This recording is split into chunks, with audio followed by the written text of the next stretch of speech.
The Rap Roundtable. New York's #1 podcast for hip hop. Get your ones up. Is back once again. This is 107, right?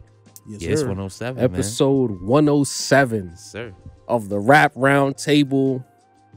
We are heading into the fall. The weather's turning a little bit. It is. Indeed. The leaves are on the ground. It's officially hoodie season. Out there, I say bar season in hip hop. You know, it's not hot no more.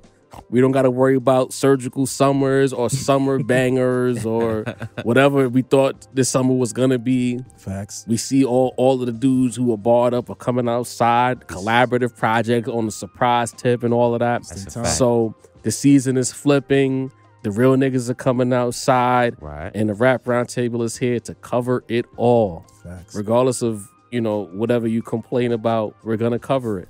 You know, people have been, you know, let me not say it's not the loud majority, you know, but the people who complain about us talking about Drake and Kendrick and feeling like they have legs to stand on and whatever the case may be, it's like, dog, when you come in the chat, I'm gonna give you like some advice, and it's as a person. This is not, you know, no salaciousness. Schooling, bro. It's just person to person. If you come into a chat or you come into any room, let's take it to real life. Let's take it off the internet. And you see a bunch of niggas talking about Drake and Kendrick, and they're having a blast. The conversation is animated. Right. People's voices are raised. Percolating. Choosing sides, bringing up points and counterpoints. Mm-hmm. And then you walk into that room and you say, oh, y'all niggas are still talking about that? Maybe it's you, bro. You know what I'm saying? Yeah. Like, if you see a bunch of people in the room and they're having a blast talking about this shit, and then you come and you say, why are you talking about it? It's you. So Correlate that to the chat. If you enter the chat, and like usually we're somewhere in the chat between, depending on how hot the topic is, our chat number is somewhere between 300 and 600. And if you've seen a consistent 300, 400, 500, 600 locked in, wow, we are, as well, however many numbers of us are on the platform, are talking about Drake and Kendrick, and then you go to another platform or any other channel and they don't have them type of numbers, maybe it's you. If you come into a room with 3, 4, 5, 6, sometimes 7, sometimes 8, sometimes it's been 2,000 motherfuckers. Yeah. In there. And they locked in. Salute. Loving it. The likes is up.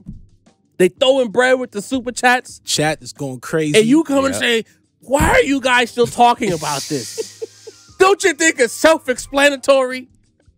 Huh? Because the people want to hear about it. So again, this is not me complaining. I'm just looking at some of these individuals who do that, and it's like, dog, are you really asking us that? Do you not see the reaction? Niggas lying on the internet saying that, oh, nobody cares about it. Kendrick dropped Watch the Party Die, Right. and nobody cared. And then it's like, hold on, wait. I did a quick YouTube search, not even a whole search. Right. Within 5 of the 6 channels I saw, 3 of them had over 1 million views, and they're not Kenny pages from them posting the video. So they might not even getting bread off of it. They just posted it. Mm-hmm. The other 3 was in the 4 to 5 to 600,000 views for lyrics to the song.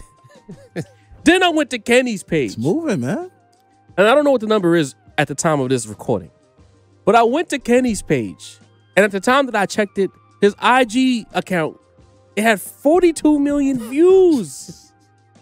So when you be like, oh, nobody cares. Somebody cares. Huh? Somebody definitely cares. 42 million views? Nobody cares. Millions of views on YouTube. And let me break something down for you. You know, I didn't plan this cold open, but we here.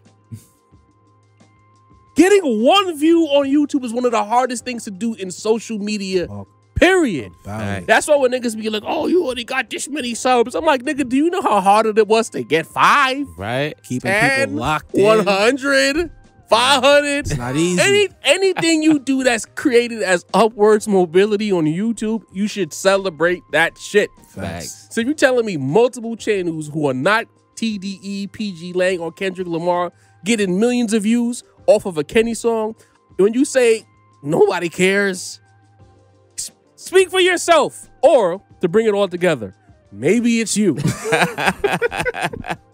We don't gotta lie no more. Indeed. Even if we didn't like the song. Indeed. At this point, anything that Drake or Kendrick does, and now you go probably loop Cole back into that since he's outside again. Yeah. Honestly. Anything they do for the rest of 2024 is newsworthy.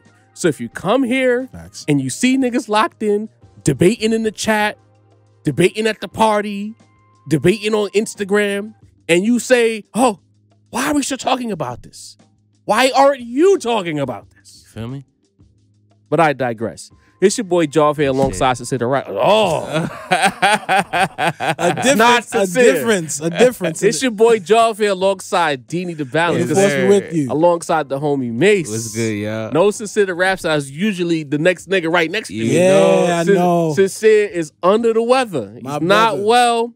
Yeah. So Speedy recovery. sis. tonight, somebody's gonna be the rap snob. I just don't know who that somebody's gonna be. Find the But snobbery in someone yourselves. is gonna have to represent the cloth at the highest level here at the table. Yes, Yes. sir. You can find the Rap Roundtable on Apple Podcasts, Spotify, YouTube, Facebook, Instagram, and of course, Twitter. Right. The beat you hear in the background is made by Sincere Beats. He makes beats. He does. Holla. Super producer. Lock in with him on Instagram at Sincere Beats. If you're an artist and you're looking for a particular sound, Sincere Beats can grant you that sound. We've had a few artists who already watched the show who have tapped in with Sin. Exquisite. Some have bought beats. Some are in the process of making collaborative projects. So again, if you need to lock in and you want to make your shit sound hotter, lock in with Sincere. You know what I mean? It's gonna cost you. And now that we've gotten all of the pleasantries and all of the life skills out of the way, you know what I mean? What's the word? We are tonight's entertainment. Love that drop. So, We're back.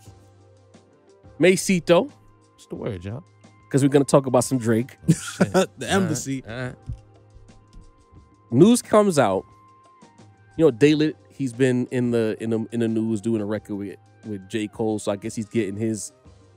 I don't want to call it 15 minutes, but it's a thing like when you used to do people. But this is for the older heads that watch ESPN. There would be a day where like a person would go to ESPN and he would do every show, and, Right. and it was called the car wash. Yeah. So he would go from station to station to station to station.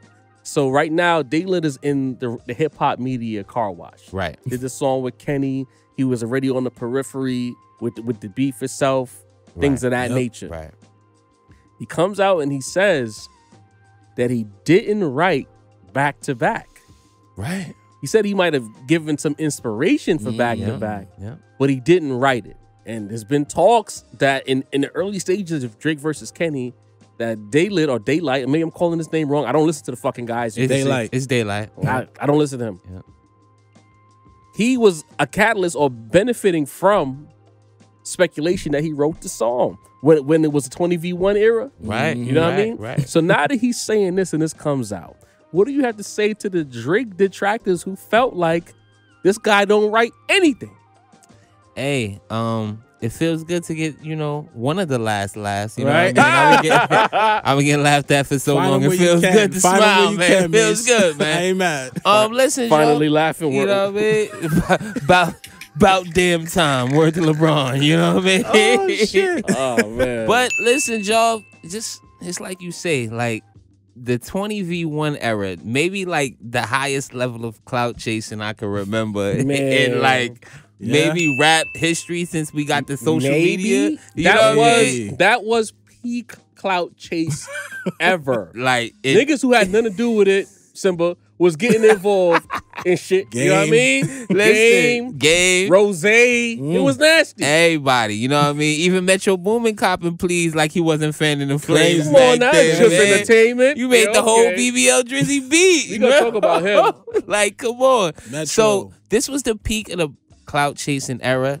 You know what I mean? Drake's his approval ratings were at its lowest at this time. So this is exactly what people wanted to hear. You know what I mean? And this is like, I know a lot of people, listen, I get it. Kendrick went crazy. You know what I mean? I listened to Euphoria on the way to the pod. I know he went crazy, but to act like there wasn't a certain... You love Euphoria on the low. That's my Because you go shit, back, you man. reference that song a lot. A lot, That's my bro. shit, bro. I ain't gonna lie, man. I park his son, you know what I mean? But listen, like this, at this time in the battle, it was so easy to get anyone to believe anything about Drake. Like there were people saying that you know what I mean. He engaged in forms of fornication with animals. Yeah. You know what I mean? The cat or the The dog or something like that. There was a dog. They would have random pictures of kids and be like, bad. "Yo, you know what I mean? It was Hide your rough. It family." was ugly. Damn, It was really ugly. I can't find none of my drops. It was super Wow, ugly at this bro. point, then. That's You know what I crazy, mean? bro. And Daylight. Wow. There it is. God.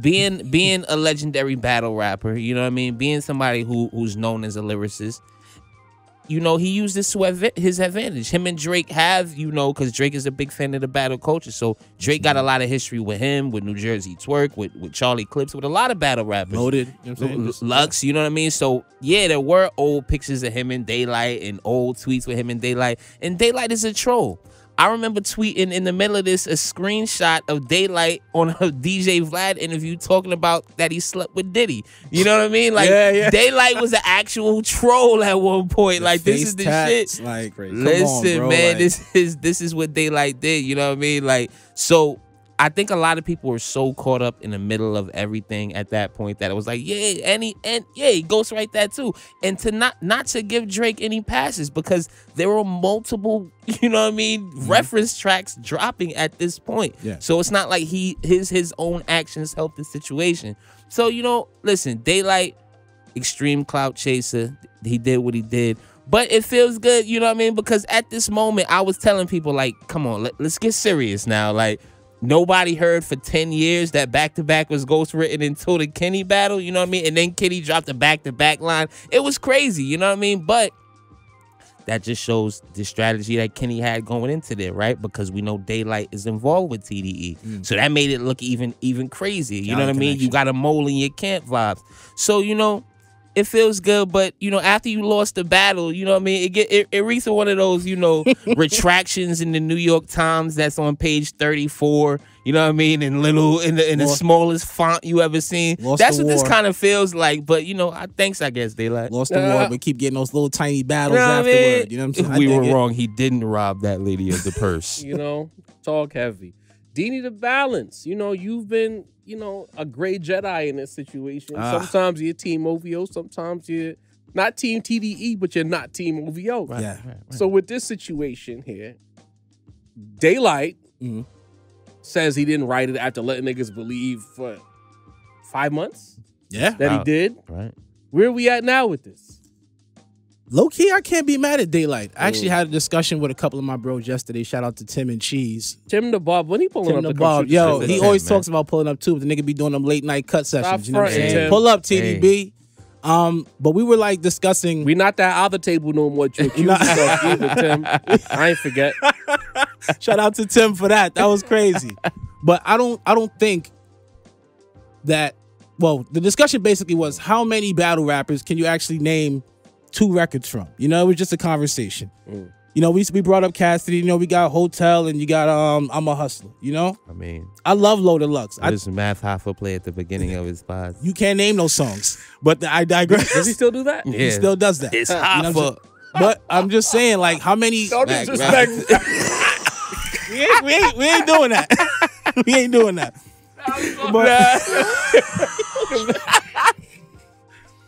couldn't even keep it together. Because those songs don't be good, bro. Yo, I fuck with Math. Math love the you, battle Math. rapper. Love your show. Math the podcaster, but the songs, with the exception of the one he was running for mad long when the show was gonna come up. Right. That shit was hard. Yeah, that was But good. all the other new ones, bro. Love songs and And shit. Math some of West them. Indian, right? So now that From the he's getting culture. older, he sounds more West Indian when he raps. So it'd be like, bro, just pod gang. You got 1 million subs on YouTube. You already bro. the man, never, Mav. you never have to rap again, You bro. already the man. You don't even need to worry about that. That's a fact. But like, I really couldn't think of 2 songs from the overwhelming majority of them. You know what I'm saying? So, in terms of Daylight using this moment to get a little extension on Time and Love, I can't be mad at that, bro. Like, for all the work, he's put in a lot of work. Like, Daylight got That's a mad fact. battles, bro. That's He's a one of the fact. pinnacles of the game Yeah. in the culture of that sport. So I can't be mad at him. Like, very few artists from that caliber, from that era, you know, from that lineage, actually get to be mentioned with the Drakes, the Kennys, you know what I'm saying? Coles, So I right. can't be mad at him for trying to milk this little more. I personally would have preferred he said, I didn't write this shit. And I thought he could have did that without having to say, you don't got to highlight my lawyers and my attorneys. You don't got, if you didn't write it, you ain't write it, But I can't be mad that he trying to extend the moment, because keep it a buck. Some niggas, you don't know when that next moment gonna come. Like when's the next time we gonna be talking about Daylight? And I don't mean that as disrespect to Daylight. I mean like outside of like battle rap. Keeping it real. You know what I'm saying? I'm just like man shit. Like we don't. So I can't be mad if I had an opportunity. You know what I'm saying, to put myself in a situation where I get a little more buzz out there to help my wave going. I can't be mad at that. I feel like everyone is essentially trying to get their wave going. So you can't be mad at niggas for getting their wave going. He's not lying. It's just he's going about it in a way that, we just want to hear the answer. But I can't be, I'm mad, but I'm not mad at the same time. I see. It's weird, but You respect the clout. I do. Especially since you don't know Drake's his clout gonna be there for a long time. Right. We're gonna be talking about Drake for years, even if he don't make another song. We're gonna talk about Kenny if he don't make another song. You gotta be careful because May said respect the clout chase. You know how the chat get. Yo, I mean the cloth wing in the chat. You respect the clout chasing. We're sincere. As long as as long as it's not too We're not crazy. upholding the legacy. I don't think he's going too crazy. I think he's just trying to, he's trying to work an angle and work a story. He's not outright saying I didn't, right? He's not outright saying I did. He's trying to get the people going and we're talking about it now. That's what he's trying to get going. Right. And I respect that. Right. You know what? I hate to do it, chat. There you go. I agree with what Dini said. Not necessarily respect the clout chase, Right. but I agree with the overarching point because I think, as the more we do this as a podcast and we are an internet property, right? But at the same time, I'm learning that if you're of a certain age group, you still believe in a world, quote, outside of the Matrix. Yeah. You know what I'm saying? Right. Yeah. So there's certain things that you want to uphold when you grew up in a time where there was no Matrix. And I was keeping it real, saying on with your word and your actions and shit like that. Being solid. But then when I look at being solid, pause. But when I look at what Daylight was doing, Daylight was interneting at a high level. He was. That's And a his lot of specialty. people of a certain age, they struggle with niggas playing internet games or quote interneting at a high level because there's a certain level of Good point. What's the word I'm looking for here? It's dishonorable to play internet games if you're from a certain era. Yeah.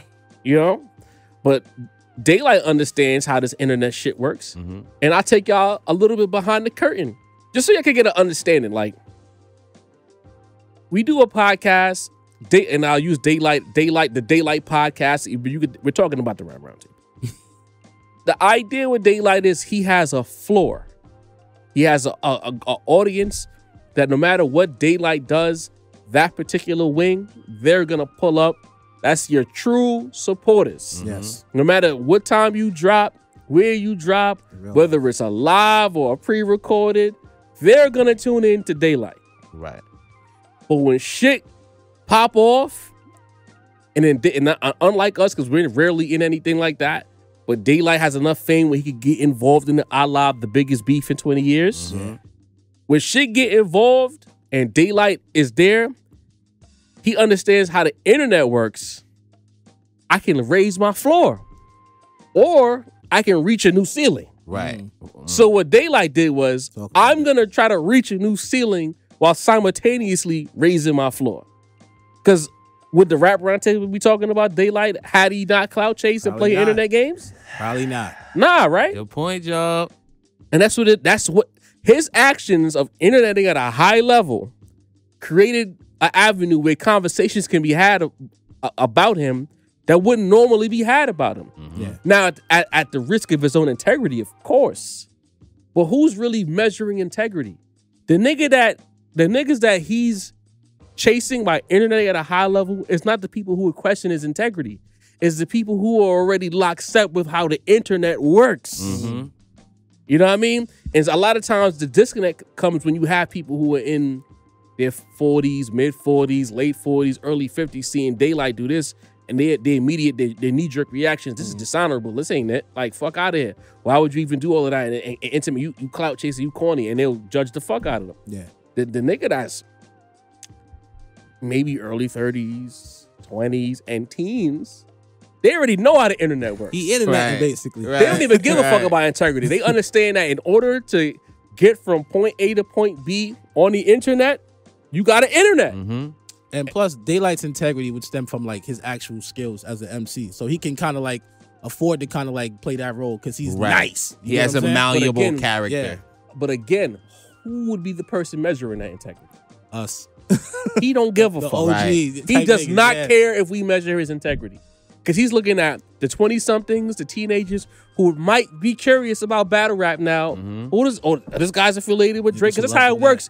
It's still Suedo cosign shit. If he was next to Drake, what did he do to be so good enough to be next to Drake? Let's check out Daylight. Yeah. He might have wrote back to back. And he's a battle rapper. Doesn't Drake do battle rap? Yeah, he does battle rap. Let's check out Daylight. Yeah. Meanwhile, the 40-somethings is like, look at this clout chasing ass nigga. No integrity, shake your ass for some views. It's a disconnect there. Both things can also be true because maybe all of them are in fact true. But Daylight is willing to risk niggas that he wasn't checking for in order to get the niggas he was checking for. But when it comes to writing or not writing, that being said, I mean, this is a win for Drake.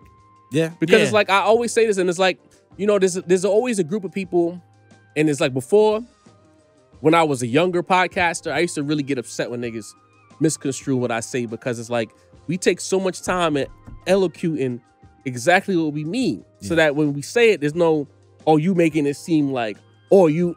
I said what I said. Right. But I've learned that it don't matter. Niggas is going to grasp whatever message they want to grasp from what you said. True. Because there's people here who come and they say, oh, y'all just hate Drake. And it's like, oh, yeah, have y'all been paying attention to the show? That's crazy to me. Man. There's one Drake fan on the show, Mace. Right. Dini depends on Drake's actions. Me depends on Drake's actions. And one guy who absolutely don't miss a chance to shit on Drake, and that's Sin. The snob. When did we become the Drake hate platform? Balance. All right. It's fair. You feel me? And look at the pre-battle. Like, we was stomping Sin out. Come on. We were cooking. I'm only getting stomped out now because Drake lost, y'all. Like, Yo, Sin got revitalized. When we thought Kenny wasn't going to restore that last live, when we all was like, it's over. Kenny's not responding. Tailor-made freestyle. You know we was throwing parades, Sin bro. came back with a different kind of energy, man. That's how it went, man. So it's like, this is a win for Drake. We don't hate Drake at the rap round tables. Only Sin does. Because I always say, like, Drake, y'all keep dragging the ghostwriting shit. And I know there's a belief that once you get pinged for ghostwriting allegations one time, all of your bars is in question. Right. But it's like, I can pinpoint when the shit changed with Drake. Because Drake used to write his raps heavily. I still believe he writes his raps. Right. I think when he's going pop or trying to chase radio records or genre shifting music, those are what do you call them again? Not samples, reference tracks. Those are all reference tracks. We understand that so I thought as a community that if he does I Need a One Dance, he didn't write that. Yeah. He bought it. Hotline Bling, he bought it. Some of the melodic joints, he bought it. But if it's just bars, like if you hit Evil Ways, I don't think nobody wrote that. I think that's Drake pen. That's rapping. Drake rhyme in a different pocket when it's him writing the bars as opposed to veering off and doing other shit. You know when Drake is writing it. This is facts. Even when you go from Light Caesar on the face with the fade in the part, Drake, that guy wrote his raps. Right. Yeah. So I'm glad that he wrote it. I never subscribed to the whole idea that everything he does is fraudulent. Nah. But at the same time, I can't fault people for believing that if they choose to. But I know I'm more of a closer listener to shit than most people are. Right. I give everything a chance. I listen to everything. That's why when I shit on Lil Yachty, it ain't because I'm just some old nigga. I tried to listen to the nigga shit. It's ass. You know what I mean? So and go ahead. No, I was gonna say, and two things when it comes to the ghostwriting specifically, Jarv, like, to me, the reaction of the industry always spelled a certain thing for me. You know what I mean? Meek got mad, but then the rest of the industry was kind of just like, oh, okay. You know what I mean? That made me feel like there was more behind the scenes to more people than we always actually knew. You know what I mean? That was very interesting to me because I don't think in 95, if it happened, that there wouldn't have been everybody coming out to get him. You know what I mean? And also, not, you know what I mean? Maybe I'm being extra technical with it because, you know, I got the OVO contract, you know what I mean? Bought and paid for according to some commenters. From the embassy. You know what I mean? see that. But what is a ghostwriter, right? That's one you don't know about.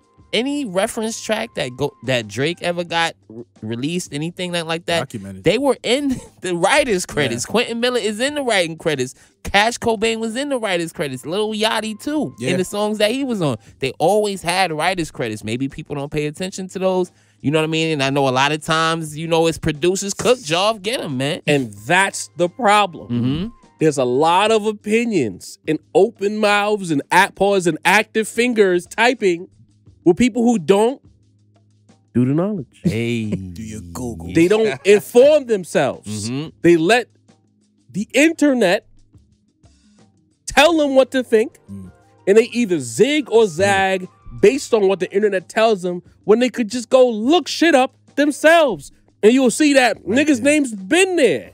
Yo, especially while you're listening to the song, you can actually just tap the little 3 dots while you're listening to the Mid-song, and bro. actually go see all the information. Y'all niggas You say just this lazy, sounds like man. such and such, and go look. It's a lot of hip-hop fans with big opinions, including us here at the Rap Roundtable. We're not exempt. Right. But the separation point and the people that we usually get along with on the internet is the people who try to at least inform themselves before they get to mouthing off and having opinions about shit where they just don't know. Because when a lot of them, when they say Drake's pen is in question, they're speaking on it from a perspective of it's secretive. Right. As if it ain't all there.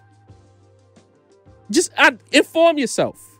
Right and then there. find the records, and then maybe be friends with musicians. Like I always say, I use myself as a reference point when it comes to going to the studio and seeing how the process is made.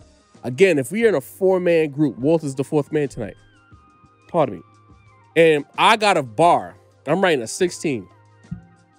And Walt suggests, I got 15 bars written, and Walt suggests the 15th bar. He could get a writer credit. Anybody in the room who suggests, shout out to Walt. Anybody in the room who suggests anything or don't say it this way, say it that way, is entitled to a credit. Yeah, that's input. Does that mean that person has a ghostwriter? Are you familiar with the production process of music? The disconnect, again, and it was a bigger point with the whole internet, the people Daylight was chasing and the people he's not chasing, is it the people who of a certain age, closer to our age and older, they came up in the time when niggas just, you know, they wrote raps to beats and they made songs. They never took it to account, or they resented or rejected account that once rap got into the commercial space, and then you start mixing R&B with rap. And then the super producer started to get involved in rap. Right. And the super producer is just not a nigga who picks the beat. Super producers come with entire songs in a pocket or built. You're gonna write these bars right here. The hooks is already done. I suggested what the hook should be. I came up with the song content. I'm getting a writer credit for this. Does that mean that this rapper is less than because he's on a song where he wrote 3 verses, but there's 3 or 4 other niggas with writer credits? That's 3 Or was they part of the process?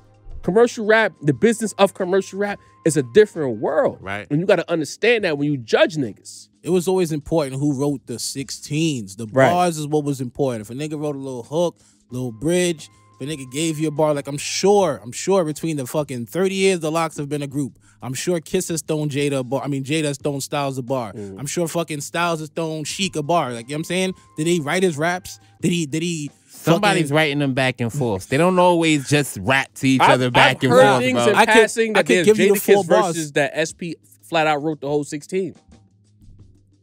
Listen, you know what I mean? I never heard this. Alright. I mean, a song like fucking Band from TV. Like, I could write my 4 bars. You connect your 4 bars. I write my 4 bars. You that's very doable without you having to write the whole thing. You know what I'm saying? You It's basically latching doable, on right? to my energy. Pause. Right. And vice versa. And that's Right. how the song. But I just not the Shoguns. The Shoguns don't do that because they can't sit in the room with respect knowing that happened. You get what I'm saying? Today you can. It's a little different. Like the morality of everything is way down. You can get away with a lot of shit now. There's more avenues to pursue things. Before, like Jarv said, you had to actually be nice and write the raps. Now you could be semi-nice but be entertaining. Then you can be Right. just attractive and slightly nice. You know, there's a lot of different ways you can maneuver the game now. You Right. know, I think people are finding their ways to maneuver the game. There you go.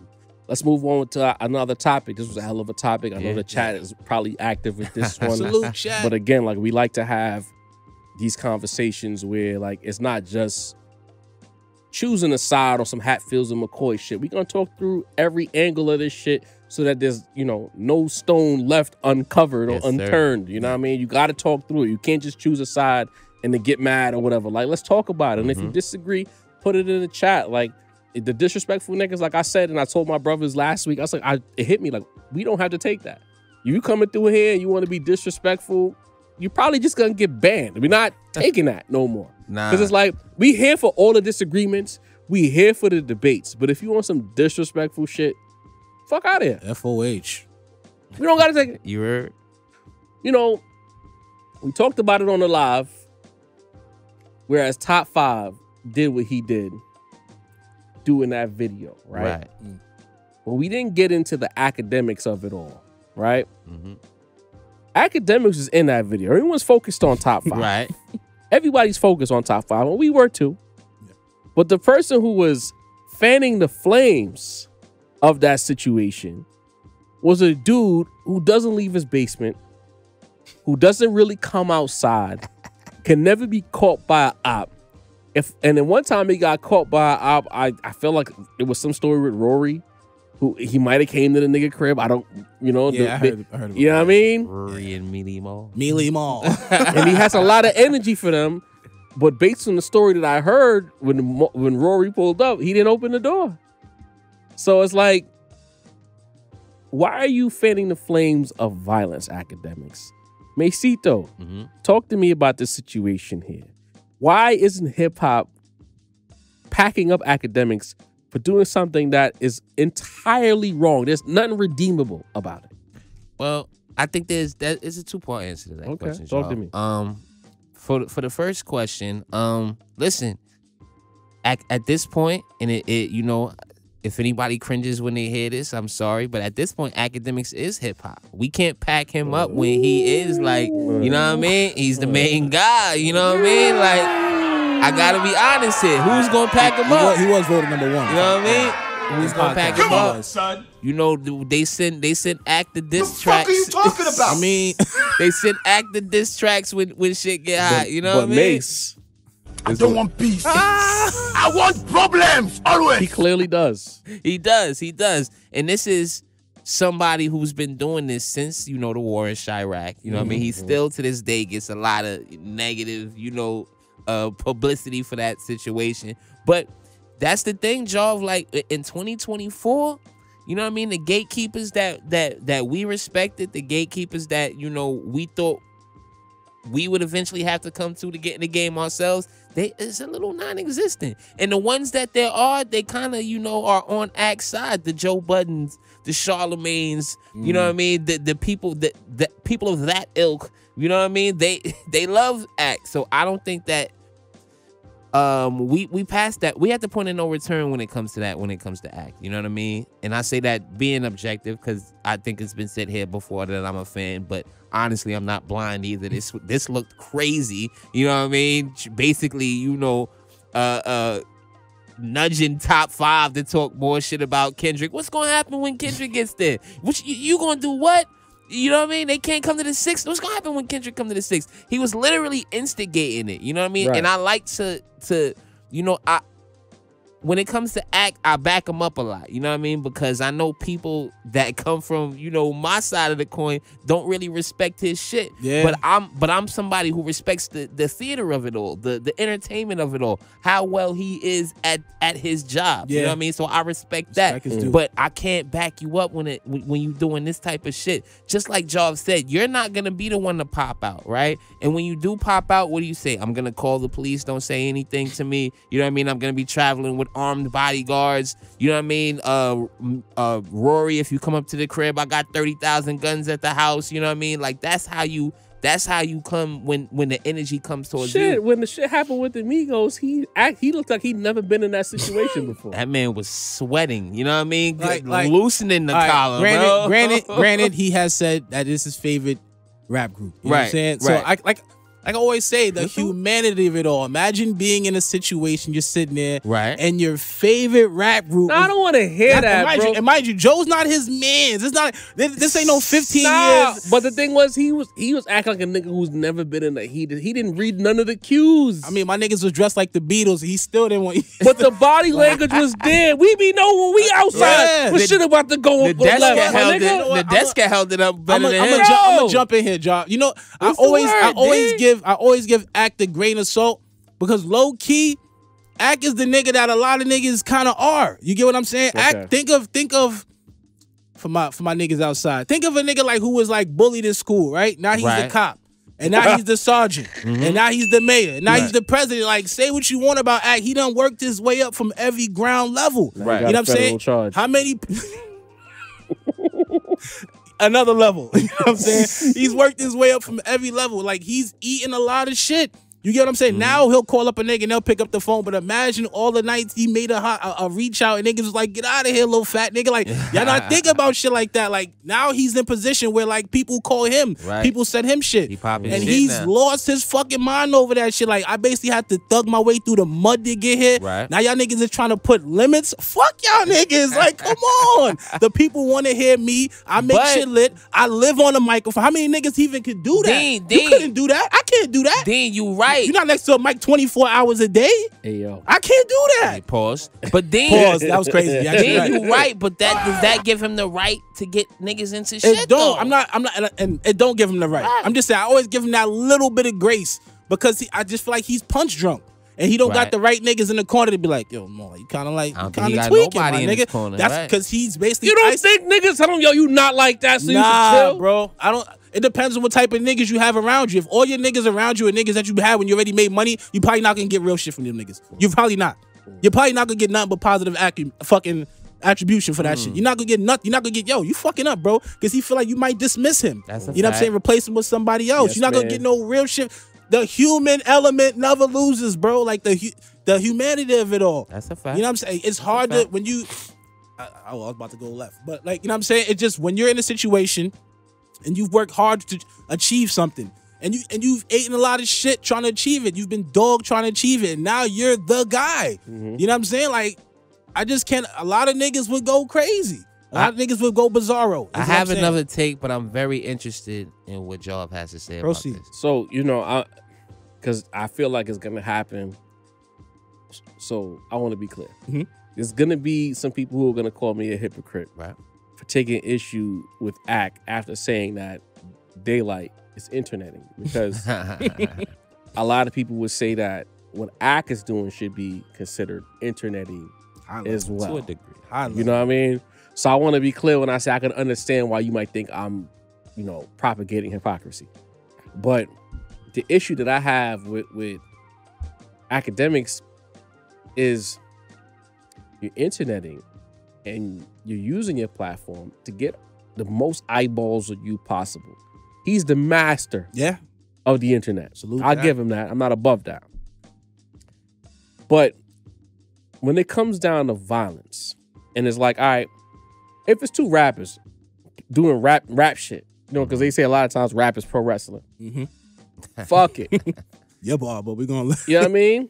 Well, nah, niggas say that all the time. Niggas been saying rap is WWE since I was a kid, bro. Really? Since like the G Unit I'm era. talking about the Yeah. actual like rap is pro wrestling. The actual Yes, term. niggas been saying I that. first heard that from you. That's where I heard it from. It wasn't I didn't originate that. Each You know one what I teach mean? one. You asked 50 Cent, you say that shit back in 04. It's just WWE, bro. So it's like, if two rappers is doing it, cool. But if you have a real street nigga on your platform, just got home after beating and attempted on HOTS, saying all kinds of shit, saying what he would do, implicating Drake by default. Drake, Crazy. Drake, what's that charge again? When Conspiracy? not conspiracy. It starts with an A. Not associate. My brain is not working tonight. I know. Accessory. Accessory. Right. You get automatically. He's an accessory to anything that happens to Kenny by way of him. Top 5, that is. By default, you just implicated him. The cops at the very least gonna have to ask Drake if he has any knowledge. Yeah. By default. This is what you allowing a real life crash out.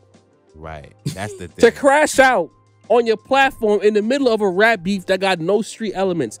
Now, some people are going to say, all right, well, Drake was saying things about Kenny's family and Kenny called him a PDF.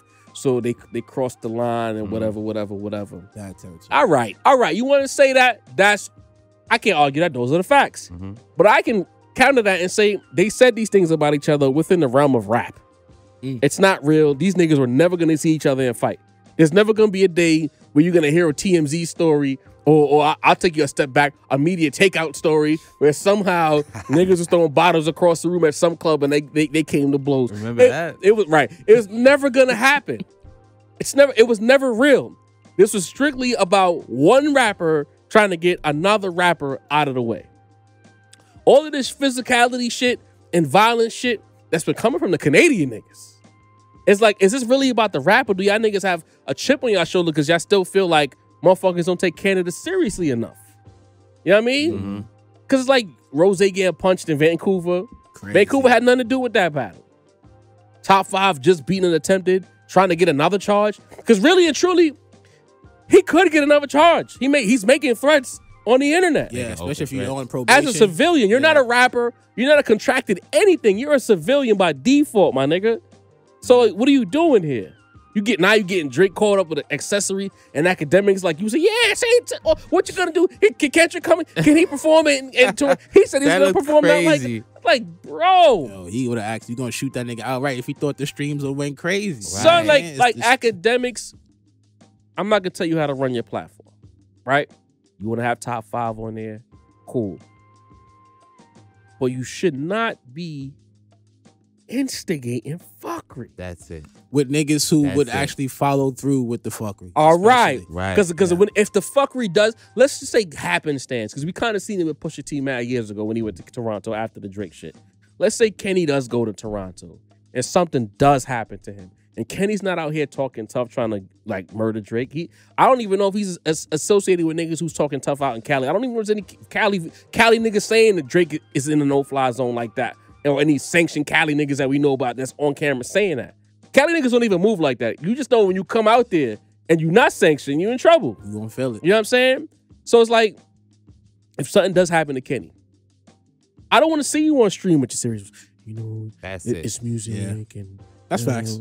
You know, we don't want anything to happen to anybody. Like you say to me, in my mind, you sanction anything that happened to Kenny with your behavior with top 5. You had another point though, Mace. Nah, Jarv, you cooked on it. That was it right there, basically. Like, it's like we just spoke about Euphoria, right? I hate when they rap, talk about guns. Somebody dies, they turn into nuns, bro. That's what I'm talking about, bro. Like, y'all know what this comes down to. We've been hearing this shit since I was a kid, and they was talking about them fucking Vibe magazine covers with Biggie and Tupac, bro. You know what I mean? Like that. This is the old trope in rap that the media, you know what I mean, starts this shit up. The media is the one who makes this shit even worse. So it's like, I get it, the entertainment of it all, but just like you say, Jarv, it's not even an attempted. It's a full-on, unaliving. You know what I mean? Like, it's bad. So it's like, when you got somebody like Top 5 who's, hashtag like that, like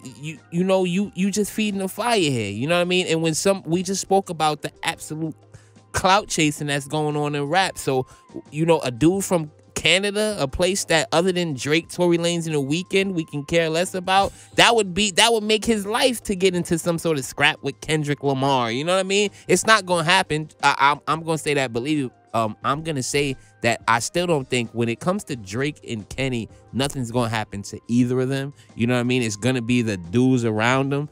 But because when you go on the clubhouses once upon a time, you go into Twitter spaces, and when people who are older than you and people who matter to the culture say what the Warren Chirac meant to them, you seem very apologetic. You speak about how, in modern times, you are connected to a lot of Chicago activists, people out in the streets in Chicago, and you do give back because you felt bad about the shit you did back in the day. You always say that. So to watch you do this, what you gonna give back to Toronto in 10 years? You know what I mean? So it's like you have the opportunity not to make the same mistake.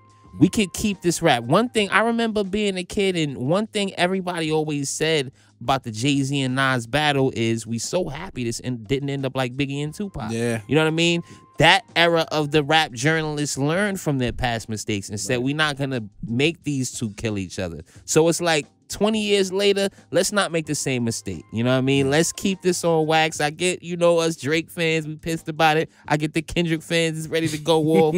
But let's just keep this rap, man. Yeah. That's not, I personally felt disgusted when I seen the way he was amping that shit online. And keeping it rap, look at 20 years later, we've seen some crazy. We've seen Marley Marl and KRS-One on stage together. We've seen Nas and Jay, like LL and you name it. You know what I'm saying? There's been so many like resurgences from that didn't end violently that people actually came back around. Maybe in 20, 15 years, 10 years, these niggas may do something together. I don't know. And that's the beauty of it. Maybe it's me. Maybe I got, I like to romanticize rap. You know what I'm saying? Because a part of me enjoys when niggas go to war lyrically. And eventually, through time healing all wounds, especially if it's not real beef, they get on that stage together. It's all about because the thing is, in the end, when they get on that stage together, the people who lived through that moment when they was at odds will have that. It's like professional wrestling to bring it full circle. Niggas is at odds. They beefing, The Rock and Stone Cold beefing. Yeah. But the first time them niggas was a tag team together, how we turned up. I'm still waiting to see. I'm still waiting to see a Movado Vibes connection. It might happen. Remember when Vibes came home? He bigged them up. Gully God bigged them up. Bigged them up heavy. You know what I'm saying? So there's an opportunity. Yeah. As long as the shit is not real, like 50 Cent Game to me was never just rap. It was something else. Yeah. So we'll never get that. But you see how as bad as it gets with Banks, there's a chance Banks will be on. I think it might have happened already. I don't think when Banks has been on stage or he been around some of the G-Unit niggas. You know what I mean? Wow. Right. I'm not. Am I mistaken in saying that? You're not. So it's like him and Yayo done some shit. Right. So you want to have these moments where and Yayo would never get on stage with Banks if 50 didn't give that blessing. Let's be clear. Wouldn't. So it's like when you had Nas and Hov do songs together, perform together. Nas on stage while Hov was doing Dead Presidents. Crazy. That's a fucking moment. Yeah. That's a movie. On the lore, man.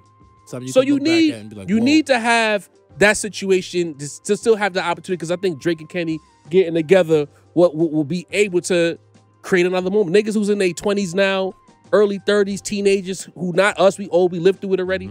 That's a moment for them. It's their moment, bro. Yeah.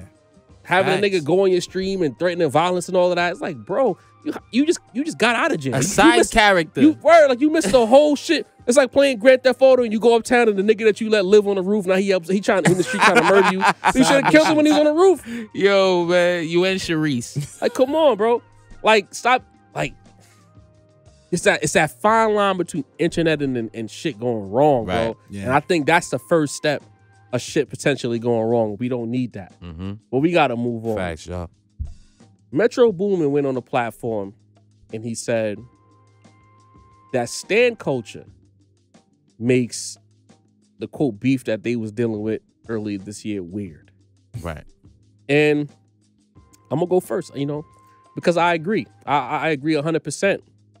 I think that based on our experience covering it, we saw all three sides of stan culture. Because remember, this whole shit started when J. Cole's fan page tried to get us jumped on Twitter. Facts. You know what I mean? Facts. That's how it started.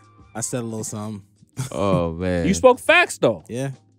But look how she tried to weaponize, because apparently it's a lady who runs that page, tried to weaponize the entire J. Cole fan base against the Rap Roundtable. Boom. When we got to covering the direct feud, there was episodes where we were still doing a lunch hour on a regular basis. Monday, we'd be called Drake Glazers. Friday, we'd be called Kendrick Glazers. By the following Monday, we were still Kendrick Glazers. And by the following week, we was Drake Glazers again. Can't win. So based on whatever you were saying about that stand base, you couldn't have a consensus, because if you're not saying what they want to hear, you was a dick rider. Yeah. And I think that's kind of what Metro is speaking to, where it's like you can't have no nuanced conversation, because whatever side that you speaking on, the opposite side is going to be mad about it. So Dini the Balance, what do you think about what Metro said as far as stands kind of making rap beef weird? I mean, stands are making life weird. You know what I'm saying? Like there's, you can love who you love, but there still are, I feel like, base elements of what's going on in life. You know, like did I want to see Drake lose the battle per se? No. You know what I'm saying? But it is what it is. You just got to let the reality of shit be what it is. You know what I'm saying? Before this whole shit kicked off, we've been talking about this shit for years, like when Drake and Kenny actually gonna kick this shit off. And I think it was me and Jarv that said, we think, was it you too, right? That Drake would come out on top? I mean, I done automatically thought it, but it'd have been more news that you and Jarv. I've been saying Drake would beat Kenny since we was in the basement at True Spot recording the podcast. Right. As long as Drake played the game the right way. Was he be lyrically sharper than Kendrick Lamar? Not. But if he plays it the right way, goes with the antics the right way, uses the media, you know, if he flips the right way, there's a chance, which he did not do, obviously. Recently. He shit the bed is what he did. Yeah, you know, but I just feel like it is fucking annoying because you can't find no nuances. Like I thought Family Matters was fire, and I thought there was plenty fire bars in it. But I feel like if you just couldn't see the bars, if you were just too much Kenny glazing, you couldn't look past the forest from the trees to see like, yo, like it might not be my favorite song. I'm not even a Drake fan, but there was some crazy bars in that shit. Like, to not even admit the bars was there. But I'm saying, though, the nigga who got beat up the most on Family Matters was ASAP. ASAP got the worst bars on that. He did, but he still, but his problems with Kenny. The 20v1, right? But everybody still got jabbed up, though. Kenny still got his jabs. Yeah. Ross got it. Everybody still got their jabs. The shit landed where it was supposed to. It was supposed to be a medley to make everyone go, he's going through so much battling against everyone. How's he supposed to just handle Kendrick? It was supposed to be that. But it just didn't work out. By the end of the weekend, he was crying and saying, if you want to tell the truth, I'll come back. Like, come on, bro. It didn't work out. But the stand culture is fucking annoying because you can't, the way you can't acknowledge certain truths of what's going on because you're just like so stuck in the cock buffery. That shit is annoying. Yo, Dini, stop saying that. Yo, like, I be trying to have real conversations with niggas, and I'm like, yo, just take yourself out of the situation of this person being your favorite artist and just have a conversation. Hey. They can't do it, bro. It's sickening. See, when it comes to the, Dini, you spitting facts. You as well, Jarv. But when it comes to the stan culture, it gets even more gross, right? Like, fans are fans, right? Yankee, you ever been around Yankee Stadium and seen somebody in a Red Sox hat? Shit can get hectic for a nigga, man. Like that's just how it is. Lakers, Celtics, you know what I mean? Cowboys, Giants, like 49ers and Rams. Oh, the niggas be fighting in football, like scrapping, bro. Scrapping. I seen somebody shot at the Detroit Lions game the other day. You know what I mean? So it's like go to a nigga of a certain age and talk that Biggie and Pac shit. A nigga younger than him that did Jay-Z and that shit. That's what we thrive on. You know what I mean? This entertainment shit. This, you know, it is what it is. Stan culture is when it gets gross, right? Stan culture is when niggas say, yo, I can't respect, you mentioned family, I can't respect the Family Matters video. That's not Kendrick's real van that he had on Mad Kitty. You know what I mean? Shit like that. You know what I mean? Shit, niggas, you know, like niggas say, yo, Drake fans talking about, yo, what's that, brother? What's that, brother? Drake fans talking about, yo, he said Haley Joel Osment. That's not even a person, bro. Like I can't fuck with Kenny, my nigga. Like that's when it gets disgusting, when you get to the nitpicky shit, and when it gets to the point that you're not even letting yourself just. I'm not asking you to be objective, you know what I mean? That's something that I try to do, and not even successfully all the time. But it's like you just nitpicky. You acknowledge the facts. You know, I'm not gonna get as graphic as you, but you getting on my nerves. You know what I'm saying? So that's the thing. I feel like stan culture it makes it so that you just are just. You can't even be honest with yourself. You know what I'm saying? You can't even give somebody a little bit of credit. You can't even, you know, say, hey, I like this. Or they do that shit in our comments when they be like, oh, I lost all respect for you. I don't give a fuck about your respect. I didn't know you had respect for me in the first place. If you feel that strongly in the opposite of what I said to the point that you lost respect for me, fuck you. Honestly, you feel me? For a nigga that you don't even know. Bro. Crazy. I seen the prom pics with your shorty. I don't need your respect, man. Like you're just not that guy. Nah, that's a true story, Diddy. Damn it, man. We never showed Diddy the pics. That's a true story. Okay. This nigga was talking hot. We went to his page, and this nigga is the most like. Sorry, I was about to get real out of bounds. He's the most very generic. Right. Generic. Damn it.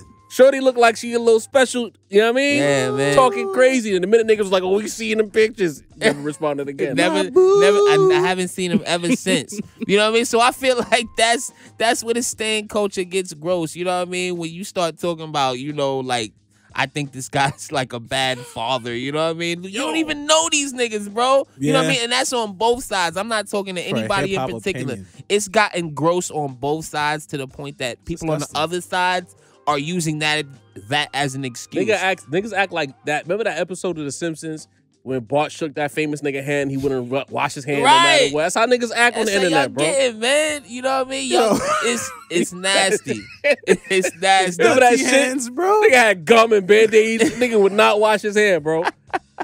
It's nasty, and we all notice it. You know what I mean? On both ends. So it's like, that's when it gets nasty to me. When the standery is like, all right, you doing too much now, my nigga. You too much. You feel me?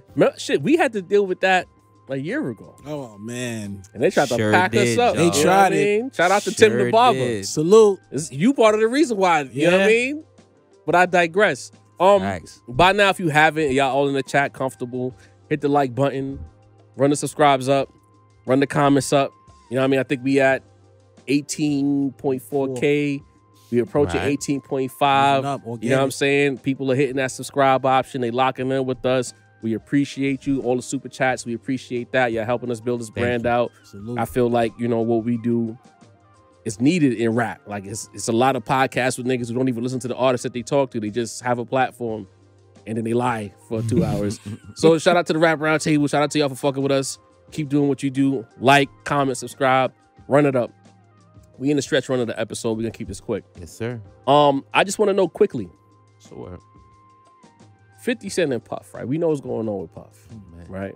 Puff and juice. This is just a yes or no question. If you got a couple of additional sentences to add to it, so be it. Say less. But I want to know from you guys, should Puff, or should I say, should 50, now that Puff, you know, might have to sit for a while, should 50 leave Puff alone? Mesito. Absolutely not. Foot on neck. Ja Rule Part 2. Damn. Dini. As two black men, I feel like we have enough people trying to put us behind bars without trying to have like our own people put us behind bars. You know what I'm saying? Not to say he's putting him behind bars, right? But to bring the shit to the light. I'm glad you cleared that up. Yeah, like, come on, like, you know what I'm saying? Like, not to say he can't help himself into the jail, but it's one thing when you. Diddy party. You know how, bro. You know how it go, but you say the wrong thing, they build a whole narrative about you. I don't think he can. He was at the party. They gonna say that. Diddy was at the He bought the baby. You gotta be careful with what you're saying. You shooting Bill for this guy, bro. Diddy's Rockefeller, not Bad Boy. You're right. Definitely not shooting Bill. It's more like we know a nice percentage of the shit he's done. You know, it's being brought out to the light by several media outlets. Like, we don't necessarily need 50 to, you know what I'm saying, drop the final nail. Like, I feel like the rest of the world gonna do that. And I say that more to say, like, white folk don't really do that to their people, bro. Like, you know what I'm saying? They don't really drop little exposés from one specific entity to kind of shut down that other entity. You know? I mean, like, the new whites are doing that. Old whites don't do that. Yeah, all right. Like, because you see what's happening with 44 and the new whites. But that's a different kind of hatred, though. All right. You know what I'm saying? Like, he's a different level, because I just feel like the hatred that people have for him is just too crazy. Right. Like, you can't even conversate about it. You know what I'm saying? But, like, I just feel like Diddy, say what you want. He's done some heinous shit. Some? A lot of heinous shit. Oh. He's done some positive shit too. I can't say the positive outweighed the heinous and the heinous outweighed the positive, but I just feel like, do we need 50 Curtis Jackson specifically to finalize the deal? I don't think we do. I don't think so. Yeah. I think now that he, you know, the bail has been denied. Right. Yeah. He's in a cell or wherever he's at. I don't know. Yeah, I mean, I'm a civilian. I don't know. The classic Tombs. Oh, so he's in jail. Yeah. Yeah, that boy MDC. The Tombs, my guy. That shit like, bugged me out. I'm like, Diddy in the Tombs. Puff and MDC. So yo, right? Not the spa. My nigga. So like, now that damn. he's in jail, yeah, and he's like he's toast. Cooked. But and every day you wake up, there's a new Diddy story, a new Yes. Diddy lawsuit. Yes. I don't think 50 need like this talk about the Netflix documentary Don't and need all it. this stuff. It's like Facts. fifth, bro. Like this guy is going under the jail because obviously his money wasn't enough to get him bail. Niggas was like, nah, like you're done out of. You know what I mean? You're a flight risk. So it's like, leave that man alone. Like, you know what I'm saying? Like, let him cook. Because honestly, once the trial starts, the jokes are gonna write themselves. Nah, you better believe when that. niggas take the stand against him, it's gonna write itself. You don't need 50 to keep stepping on the nigga. Plus, I can't lie. Like with 50 being the street nigga that he is, kind of weird me out a little bit. You know what I'm All saying? right, so can I recklessly speculate before we move on? Cook. What's homie name out west? Who? Whack Keefy 100? D. Keefy D. Now that hold on, hear me out. This is what Mace. Keefy. I'm speculating. I'm asking Mace's Let's question. cook. Let's cook. Now that Keefy D, right, he's sitting across the Facts. country. Yeah. Puff is where he's at. Based on what Keefy was intimating, is there a chance that now he's gonna fully sell out Puff and bring more Tupac shit to the light? I thought there was a chance before the charges came out. He's gonna tell now, right? Like He's gonna tell now. It just looks more believable. If you want to be, I'm just telling on the criminal. You know, Because he what I don't mean? want to be in jail. Listen, he don't want to be in jail, and the speculation has speculated for years. You know what I mean? So if it happened. Wouldn't that be the final gauntlet with everything else Puff got going on? That's crazy. That would be the Twilight Zone. I'm not gonna lie. If we get to the point that Puff is locked up for Tupac's murder, that would be That's like crazy. I just want to go back to 2002 and tell niggas, man, like you wouldn't believe this shit, man. In the middle of the premiere for the I Need a Girl You know video. what I mean? Jay-Z's with the NFL and putting Puffy's kill Pac, nigga. You know what I mean? 2024 The different. fuck. Shit. Nah, we gotta get to 2025. But no Mace segment tonight. Facts. I'm disappointed. Apologies, but y'all. the industry is slow and the little niggas ain't really doing what they supposed to do. So no Mace seg. So we'll skip ahead to my favorite segment, What's word? the mailbag. Let's get it.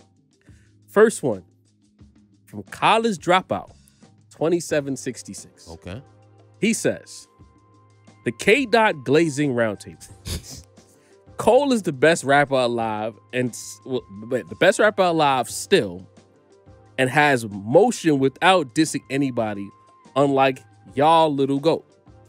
So, Sin is not here, and y'all two are not at liberty to speak on this particular Yes. topic. Absolutely not. So I'm gonna be sincere to Raps Not for a second. Good. You know what I mean?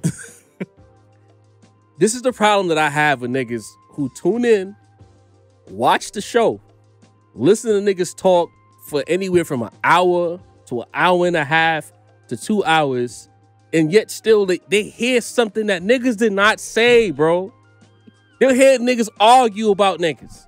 Right. There's no Cole fans at the table, but we'll say, all right, boom. It's not. Cole did something unforgivable, but when his music dropped, we still gonna tap in. Of course. It's fire. It's fire. I'm not a Kendrick Lamar fan. You're not a Kendrick Lamar fan.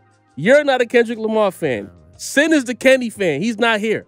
And when Sin every time Sin get to really going too crazy about Kenny, if you watch us, we don't talk, just look at our face. Right. We all start rolling our eyes and tuning out. It makes no sense to reel him in. Just let him go. Right, let him man. cook. Right. But then the nigga said we are the K. Glazing Crazy. round Crazy table. to me, bro. His name is College Dropout Makes 2766. He has a picture of Kanye's College Dropout album as his avatar, but calls us Glazers. Huh? Good point, y'all. You can't make this shit Good up. point there. You know what I mean? All right, Wild. next one. Shouts to the dropout, man. Catherine Herman, 7574. She says, Mace is lying. He's such a stir. That's how the story was told. He just wants to see a scrap between Cole and Kendrick. The battle is over, Mace. Your boy got whooped. Mace, you say what? Listen, I admitted at the beginning that you know what I mean. I said he got Stone Cold Steve Austin stomped out. You mad at me? Shouts to Catherine. Hey, girl. You mad at me because I just expressed what Punch said in the interview. I just was saying what Punch. I implore you to go check out Punch's most recent interviews. He has a few. Shouts to Punch. Shouts to TDE. You know what I mean? Doing a motherfucking thing over there. You know what I mean? But just go check it out. He's intimating to the fact that Cole got beat up. He's intimating to the fact that Emery decided to, you know what I mean? That it was that's the funniest part. That it was a pseudo lumberjack match. Mittens, you know what I mean? He fell out the ring. They whooped him and threw him back in the ring. You know what I mean? Same way Bradshaw and Farouk used to do, my nigga. Shit. You know what I mean? That's just what happened. So shouts to Catherine, but blame Punch, not me, for this one. Next one. Yeah, Mad something. He took issue with us saying, remember how we was talking about Drake got 400 M's, Right.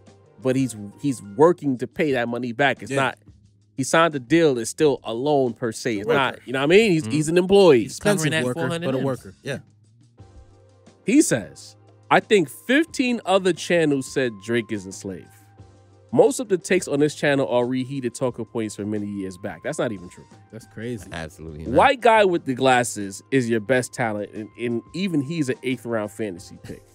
Dini, you say what to that? Eat a sack of baby dicks, fool. Like, fuck out of here. We gonna have to. We got to like, that one, man. Nah, I'm not censoring it. Fuck him. He's Like, that's staying in. yo, like, the worst part about it, it's crazy to have people, like, if you make music, to have niggas listen to your music all the time and tell you suck, then don't listen to the fucking music, my dude.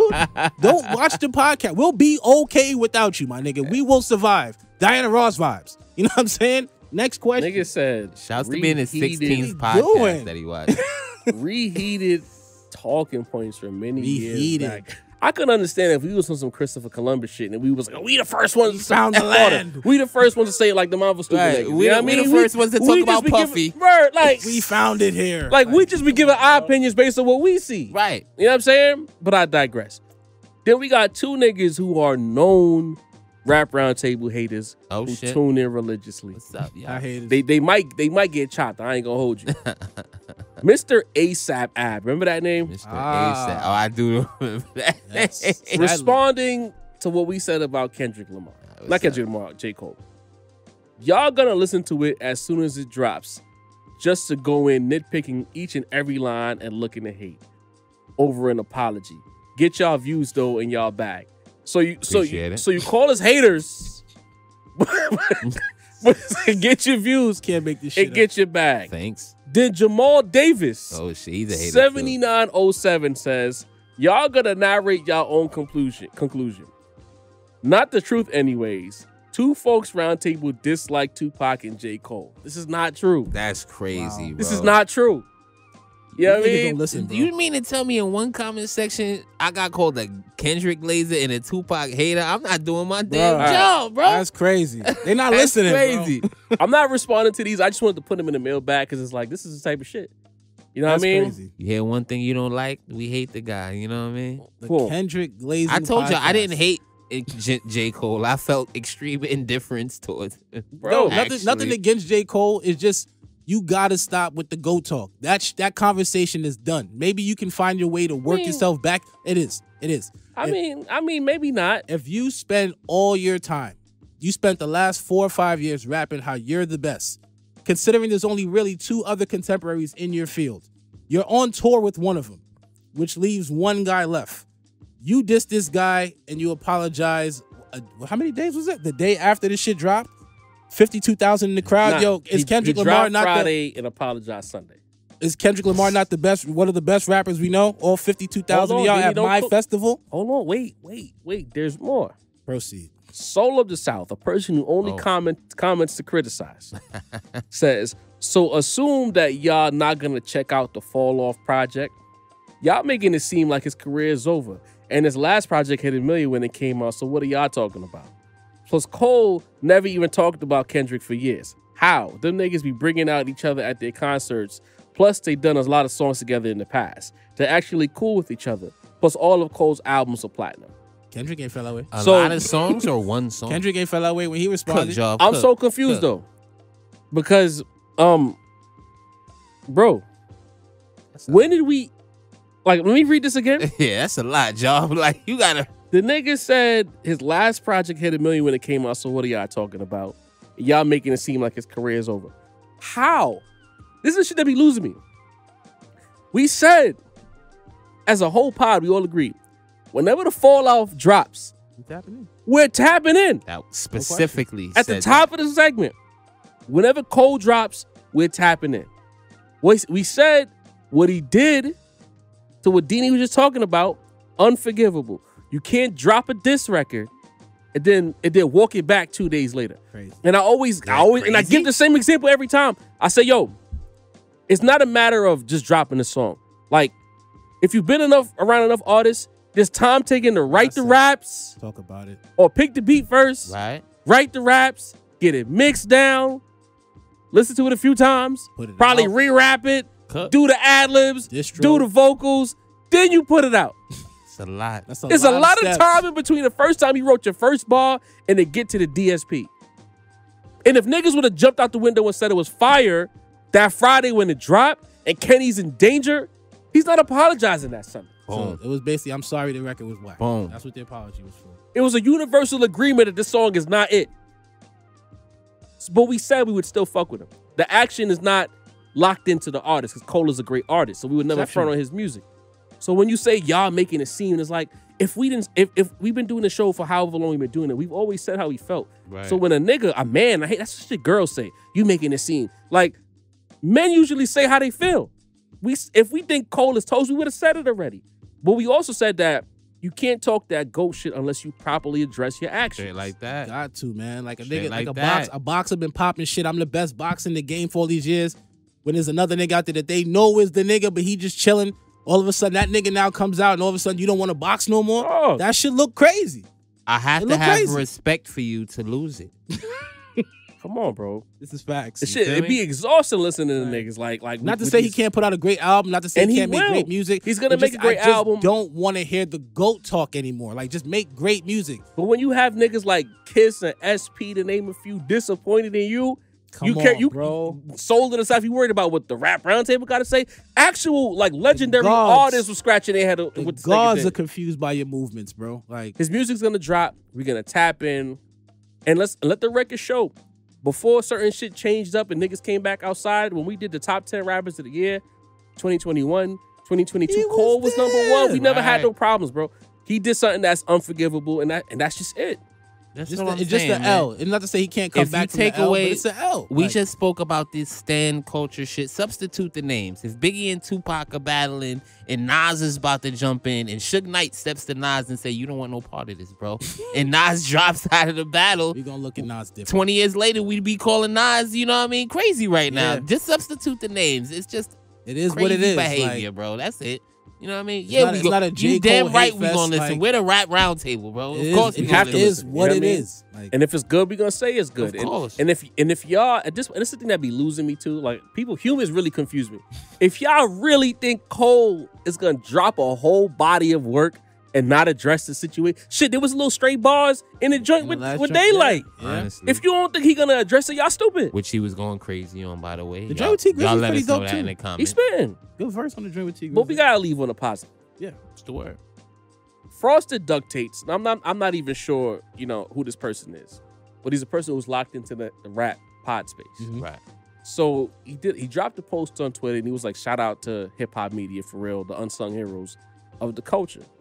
He had Hip Hop DX up there. Yes, sir. He had Rob Markman up there. Yeah, the company man who used to work for Hip Hop DX, Justin Hunt up there. Yes, sir. NFL podcast up there. Thoughts, Crimes. Put in work. Then I looked around and I saw us Oh shit. mixed in with the elites. You Yes, did? sir. You know what I mean? Yes, sir. So I just want to shout out to Frosted Takes because, shout out, you don't follow us anywhere, but you are locked in with the podcast. So obviously you're subscribed on YouTube. Mm-hmm. Thank you, for the positivity. Because again, when you get on the internet as any kind of creator, whether it's music, potting, sports commentary, or even a player, like once you decide to put yourself out there anyway, you're gonna deal with a lot of negativity. Right. So with the mailbag, we always try to leave on a high, and for bro to lump us in with guys who have way bigger followings, more famous, shit like that. Dope to be to say that we next to that, fire. And shouts to there's plenty of people in the replies and the quotes just showing Backing mad up. love as well. Yeah. Shout outs to y'all as well. Sometimes you don't know niggas fuck with you that Salute, much. That's a fact. You know?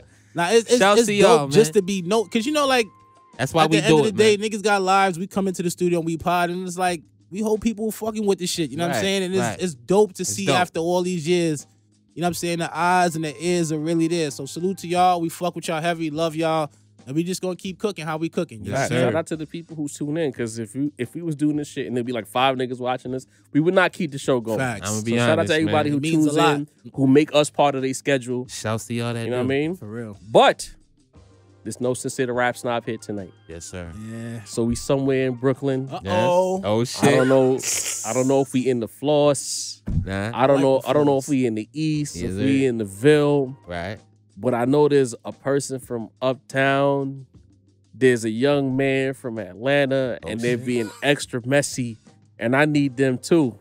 Get off my lawn. Get off my lawn. Jarv edition. So, usually with the Rap Roundtable, we got the chatty boys. We love to engage in some chattiness, It's a Some fact. shit. rumors and shit like that. Sometimes it's fun. But what I don't like, as I get older, and I ain't gonna lie, I'm becoming an angry old man. I gotta accept that. You deserve it. Is that when people of fame and influence get on the internet and do fuck shit.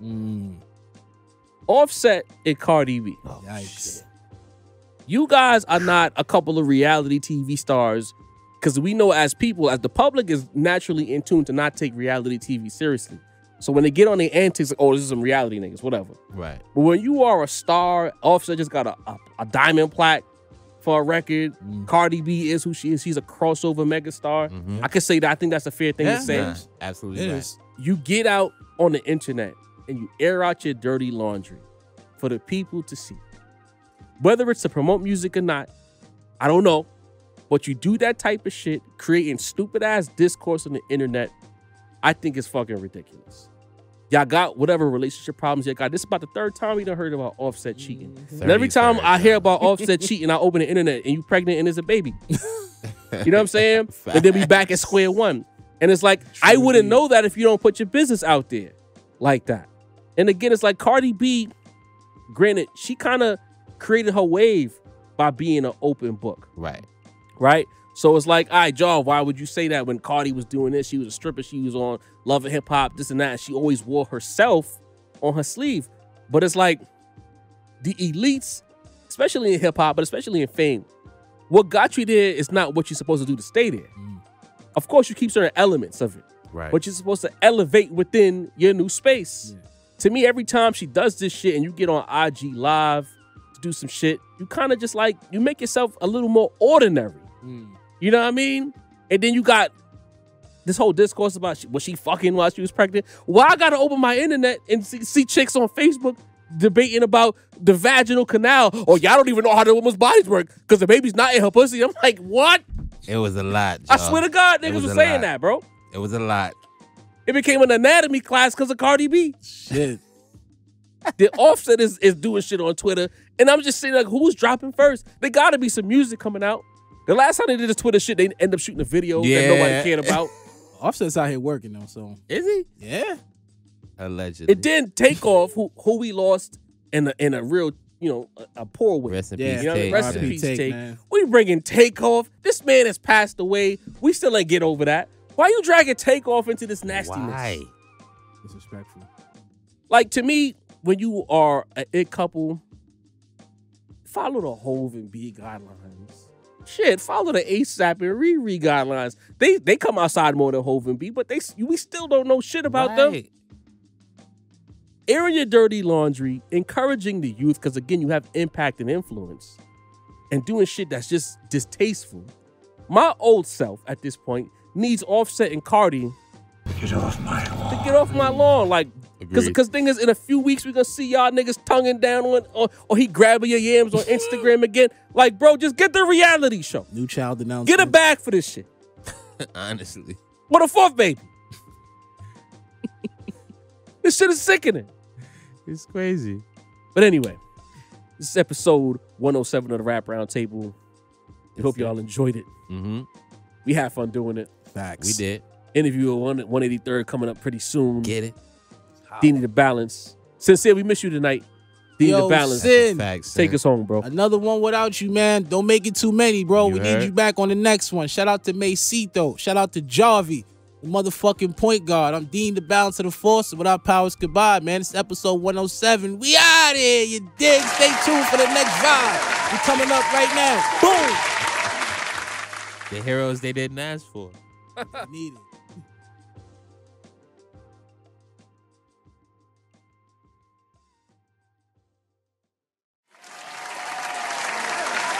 Yes, sir. Pulling in for our latest interview.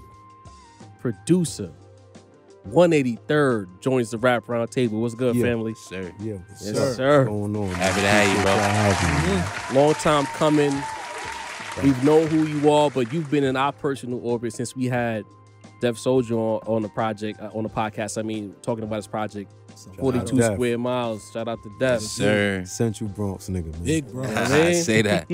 We gonna get into the Bronx. I'm from Brooklyn. I don't know the mathematics from the behind west that. side. You see my man? We from the west side. Yes, sir. Yes, sir. Out to the homie. That's what it is, man. Third, bro. Hey. Full train. Talk heavy. So he's been mentioning you a lot. You linked up with China Streets. We're gonna talk about that in the future. Sure. We like, yo, we gotta get Third on this podcast, man. I You appreciate show a lot of y'all. love on the socials. We appreciate you tapping in when you can. I be arguing with y'all niggas. Fuck y'all niggas. Love it, bro. Y'all was getting at the down south niggas. Nah, we needed that. That you shit know? was fun. New York bias, because nobody defends New York anymore. I feel like they just man. pick on the city like we still You matter. know why though, right? Nah, put me on. Big brother never have nobody to pick on. Like the little brothers. You know, like, they scared of Cali. They'll take their culture and big them up. Right. Because it's based on getting your ass whooped, though. Like, you take a blood set, our shit is monetary. You know what I'm saying? So, it's like they got to have an excuse why they taking our shit and make it. They just don't want to give no props. You know what I'm saying? I agree, because I feel like there's a fear that if New York, if they allowed us to be back on our shit, we'd run it all over again. They don't got to allow us. We got to allow us. You feel me? That's a fact. Because, like, if you look at New Yorkers, like, we do everything, we cater to everybody else. Like, if it's lean is popping, and it's negative, but if lean is popping in Texas, the second best place you're going to get lean from is New York. If weed is popping in Cali, the second best place you're going to get weed at, or the third best, is New York. So we cater to everybody. Yeah. And when you go other places, they don't even got Apple Pay. Like, you know what I'm saying? So you gotta, He like, talking high cities from that's the beginning, developing, man. that got developing in they shit, like, it's a developing city. When was New York ever developing? We always was the... Shit. Way before we was long here, time man. ago. No, it never was. It was always the standard. True. You know what I'm saying? Day-Lewis. New York been the hub of the world since. So me, New I York just exists. enjoy, and then they don't understand, we joke with each other harsh. So Thank you. Right. Facts. So when we get at, like, if I say something about Atlanta or something like that, they take it like, oh, but you have Big Gip, and these niggas talking about, yo, this nigga was as big as Gucci Man, and I'm like, Gucci Man was big as Jay-Z, and I be looking like, yo, why y'all scared of competition? Yeah. Like, during that era, it was like Rick Ross and Jeezy. Like, compare them niggas to each other. His nigga name is Jeezy, like Jay-Z. Streets is watching, this is, stop, yo. I love Jay. Listen, Because man, for them, it's like 183rd here with the Gip slander off rip. Off the rip. I'm a fan. rocking Like, with it. I'm like, he has a fan for life now. You need to All right, go on back to Rico the show. Wade, man. Rico Wade. Y'all niggas ever watched the Organized Noise documentary? Yes. And you see how he R.I.P. bigged up Rico. New York? Yeah. So it's crazy. Big like, Dungeon family. come on, man. Jermaine Dupri built So Def off of being Bad Boy. Come on. You know what I'm saying? Coast Thank vibes. you. And if you talk look about at from what was the dude Never Scared? Bone Crusher. Bone Crusher, yeah. You remember the original, right? Mm-hmm. The What was the remix, a New York remix. Cameron. Killer. Jada. and Busta Busta. Rhymes. Yeah. He Yeah. always did a New York remix. If you remember, Welcome to Atlanta had a New York. Yes. Yeah. He always Yes. did that. That's true. So that's why when they was like Puff and JD, I'm like, yo, Remember come when on, he did the man. album in the late? What's the name of the album he did in the late '90s that had Money Ain't a Thing on it and shit? He always came up Born in north to, you know what I That's mean? what 14. Yo. Yeah, 1947 or some shit. I always South fuck up is in the name. middle of the West. He went. The Brat was him and Dre. Yeah. Him and the Brat was Dre Like and how Snoop. no Snoop, And then yeah. when Mace came out, the him and the Brat turned into Puff and Mace. He's speaking facts right now. You upsetting some people right now, just so you know. They gonna I'm be like, just saying, this man. nigga from the Bronx, he just being biased, But you know that's what I where mean? I'm from the Bronx. But that- So I know everything. There you Yeah. go. He's Culture. speaking facts. So when they say, yo, I don't know no such and such, I'd be like, yo, I don't know Pimp C raps like that. I had Clue tapes. Right. You know what I mean? Little C's was like if Gucci Man was bigger than Jay-Z, Little C's was bigger than Pimp C. Yo, I mean, Just regional, just basing it off region. yeah. That has Nah, nothing yeah. to do with He's skill. yeah. That's just regional. That's a fact. And that's the shit. You know what Like, I'm you see how he said that, right? They would want us to accept that in their town. That's how it works. But as soon as he say that, it's some New York I don't care. bias. Right. Oh, it's like, nah, we can have it both. We can play the region game too. yes, I don't care when they do that. You know what I'm saying? Because I know it better than you. That's the thing. Y'all didn't even have yet. What they have? Rap Report. after Smack DVD was out for like 6 years. Or Yeah. they had like They do everything like watered Ozone down. magazine. Yeah, and like, shit. oh, Remember they that served shit? on bullshit tonight. Diet DVD shit, You man. feel me? Like we had Cutmaster C mixtape. I forgot True Stories. We had Cutmaster C. That's you had Gravy and them niggas. Gravy. You had Street French. Wars and all that. Oh, Cocaine. P. Cutter. What was French's? Was it Cocaine Cocaine Cowboy? City. Cocaine City. And it was Fendi. What was Fendi joint? Come Up DVD. Come Up. Pause. Come That's Up. crazy Yeah. name. Remember when he And was Shout out scrapping to with Big Sub-Zero? Shout out to Big Fendi. Yo, Fendi, one of Now the you best talking shit right talkers now, in New third. York. And look, niggas go down south and get money. You know what I'm saying? You got Fab Otherman in Atlanta doing his thing. Ruggs, I you forgot. talking about, right? Ruggs. Yeah, And then you got this nigga in North Carolina, Fendi, for years. You never hear a nigga from anywhere else come to New York and get nothing popping. Just the blood shit. Yeah. The blood shit took us by storm. I'm not gonna lie. But that's another powerhouse. I'm not calling it Word. like this, but Niggas Nah, get he lost in breaking down the sauce. science it's right not- now. it's a though, fact. like- yo, look, This is real New York shit. listen, man. We had such and such South. When the fuck they gonna come with such and such East? That's Never. facts. So Never. y'all little niggas until y'all do that. Closest we got was Death Row East. You know what I'm saying? And I think Mace, you But no, had I'm not said it. talking about Word you Cali can niggas. believe I'm talking about it. the South though. I'm talking about when is Yeah. South gonna do something for niggas who gave Def them Jam something. South, Yeah. Bad Boy South, South. Yeah. Dipset South, G-Unit South. Yeah. You know what I'm It saying? happened. Subsidiaries have subsidiaries. I'm Talk just about saying, it. man. When y'all And I gonna do remember, it? Talking that was it you, shit. Mace, who said like What? as much as niggas say New York not popping, all the bosses are from New York? That's what I'm Yeah. saying, bro. Like all the But moguls is what out makes here. All something the popping big though? dogs. Can I ask that? When niggas say that, I be confused because that's a preference thing. What's popping? Yeah. You know what I'm saying? It's Because the internet me, now, like internet view shit to like me, that. the Memphis niggas is who made the trap shit. 3-6 Mafia. Yeah. Yeah. And the Memphis niggas, they sound like who's from Atlanta? What is their culture? I always ask that. You got the Chicago niggas that went there, took over. Then you got the Cali niggas. Then you got like Gucci Man from Alabama. You can't be from somewhere else in New York. You got to be born and raised. But the niggas would be like, DJ Drama's from Philly, man. you right. Yeah. You know what But I'm they be saying? like, oh, New York started adopting Southern sound. Gee. We had to. Yeah. You got if niggas want to make money, they, you know what I mean? You got to play the 50. game. I don't mean to What- pile on, but French. Jeezy not where he say he from neither. Ain't Jeezy He from like, Georgia. Yeah, He's not he's from- not from Not from You get Atlanta. into the you not from Atlanta Hey, wars. man, Yeah. like, Yo, let's they got a talk lot of shit about it. going on down there, man. you We go. can because Maybe they need boroughs. What to make zone it you make from? sense. You know what I mean? because I was just looking at some shit about the futuristic sound. With what's my nigga name, man? Ain't I? What's that nigga name, man? Roscoe Dash. No, Oh, that's Ain't the I? other nigga. Ain't I is You know that dude. Young Joe?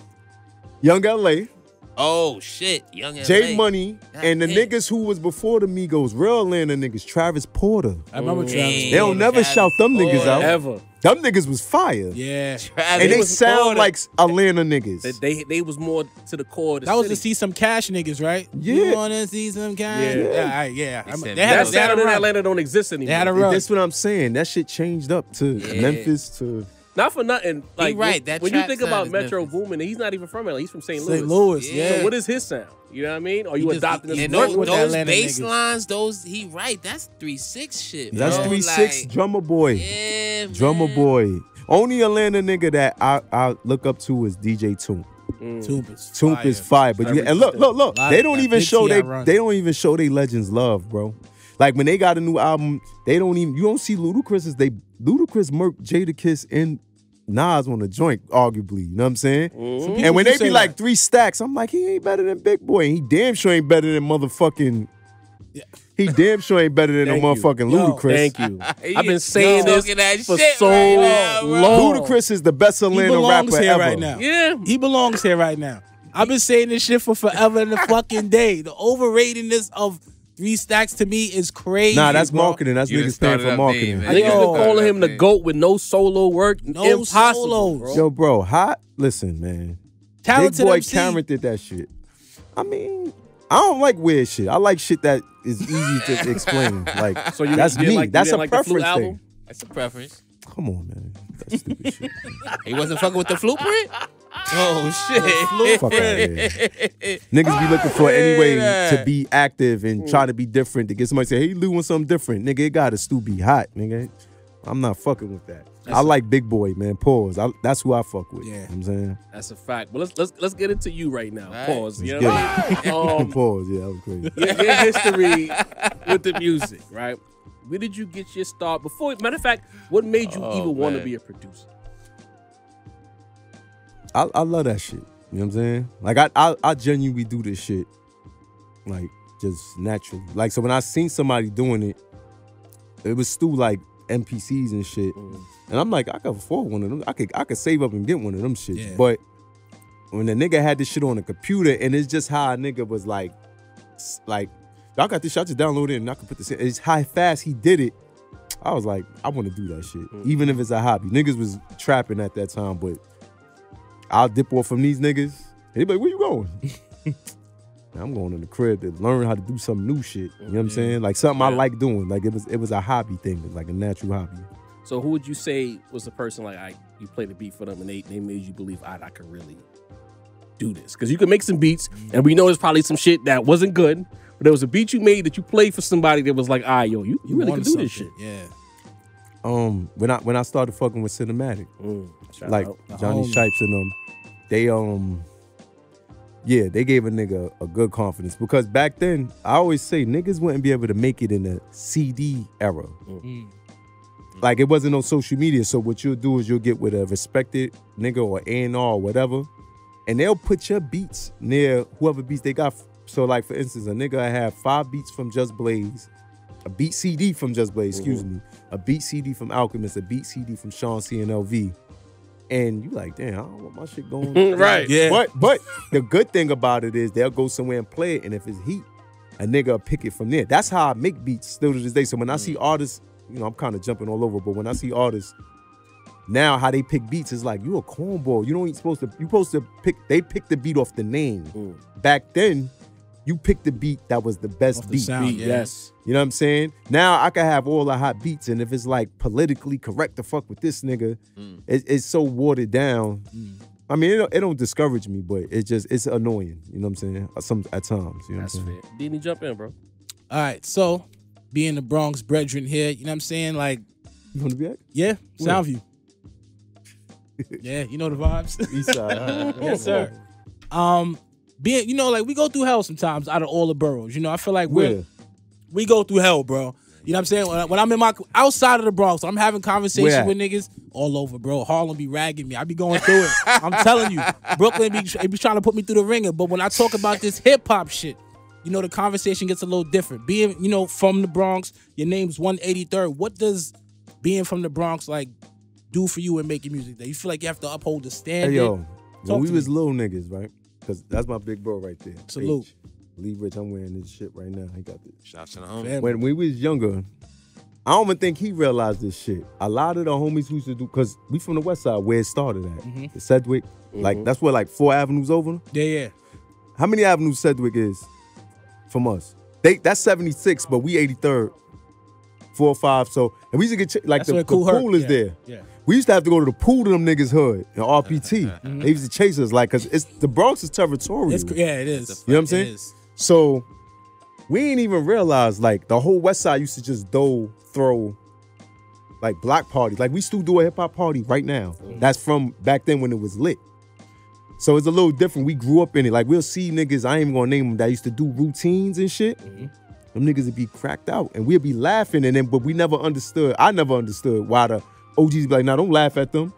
Them niggas is the niggas who made this shit. Right. You know what I'm saying? And as I got older, I'm like, damn, seeing them die off or be like strung out. And it's like, these niggas used to have them routines, like for real. Like, I forgot what TV show it was. It was a series that they did briefly on Netflix. I know what you're talking about. And that was really, that's to this day. K-Ball and them do, it's a hip hop block party. They used to come, remember H? They used to come with the watermelon, all that shit, the rides, the festival. That was like the whole summer for years. Like, from whenever it started in the 70s all the way to now. And every borough don't do that. Harlem might do it every now and then in a specific area. Yeah. Brooklyn might even do it. But the whole, especially the west side, man, from Burnside, I guess, to Kingsbridge probably. I don't even know.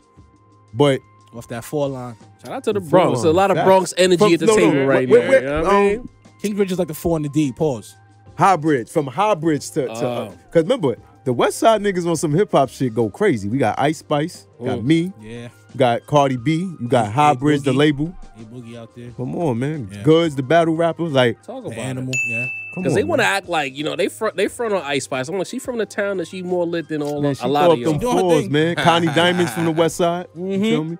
Yeah, I that's fuck a with fact. Connie She doing her Diamonds. thing too. Yeah, I seen her doing the video one time. Baddest. You know her. Yeah, I 183rd. know you had a few, you know what I mean? Yeah, I did. Cook. So collaborative albums, you've done a few. You know, Yeah. you got some with you got Nimlo, you Yep. got Smoke, Dizza, Shahef, China. fan to the table, China, and Def Soldier. If there's anyone you've been listening to lately that you say, you know what, I would love to do a collaborative project. I can see my beats and their bars making something magical. Who's an artist you've been listening to? AZ. That's just off the back shit. of my. Salute to AZ. Is that like a bucket list artist for you? Nah, I got my. That should be. Drop some more. Talk about it. Okay. Ray. Oh, That'd be magical. If I could do that. Cameron. That's my favorite. Killer. That's number one. Nah, on the list. Killer. Killer if you different. could get even like a little EP with Killer, that would go crazy. Your That shits would. will work with Yeah, Killer we're Son Aquarius different. niggas, so we Yeah. mad like. That'd be we should shoot that, man. Shoot Petty. that. I would Yeah. love that. You I and do Killer. skits. I do all that shit. I like the with him. That would be bullshit. crazy. 183rd. Let me cook real quick, y'all. right, 183rd, man.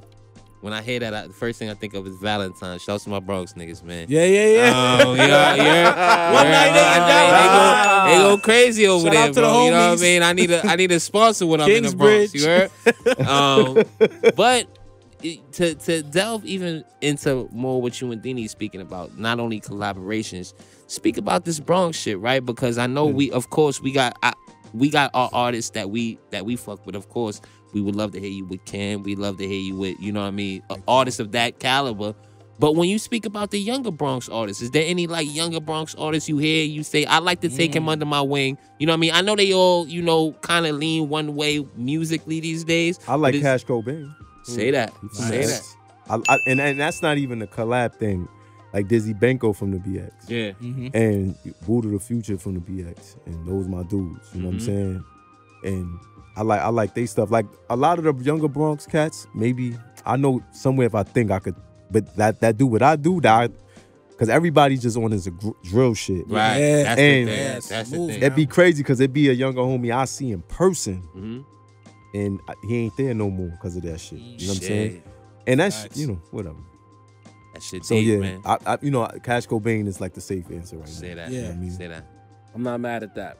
Going back to the collaborative projects, like how does that even come together? Like, does an artist reach out to you and say, "Yo, I want you to do my next tape," or is it like a synergy between the two of y'all before we get to making the music? It's like what I was saying with the CD era shit. Niggas that hear a beat or get a beat, just starting a project or something. And they be like, yo, I'm gonna do a whole thing with you, and I got this investor. How much you want? Like it just go just like that. Like the money do not stop. Like niggas are just, yeah, that's how I go. A nigga get a beat. And then usually I'm in the spot and like if you send me a song, I'm gonna send you a beat again. Or I'll send you. China was saying it like that. Like she did one, I keep sending them. I don't get on no dick riding shit and be like, yo, this is for. I hate when producers do that. Like Specifically for one artist, they hold on to it. no imaginary shit. Like they'll be like, this is for one day if I meet Rick Ross. So they'd be like, yo, Oh, bro, why you played it then? If you mean, like, I could see if it's like, yo, I send it to his guys and let me see what they do. That happens. That's the business. Right. But like niggas be like, yo, this is one day if I ever met Jay-Z. And it'd be like, yo, bro, in gonna 2 hold on to years, that somebody shit. gonna take this sample in like 3 weeks, matter of fact. Facts. Come on, man. You Like, sitting on that dumb shit. pose. Like, come on, man. Make another one. Like, it can happen again, man. You gotta keep working. So how did your first like major placement come together? Working with artists. See, so I don't even know who to consider is my first major placement because I'll say Nipsey Okay. is the first one. That's what Bullets Ain't Got No Name Names 3. on it, yeah. Nigga ain't even rap on my beat. I did a beat and it had a loop intro, and this before loops, niggas was doing loops a lot. And I guess Nip was like, I don't like the beat, but this loop is ill. Fucking, yeah. And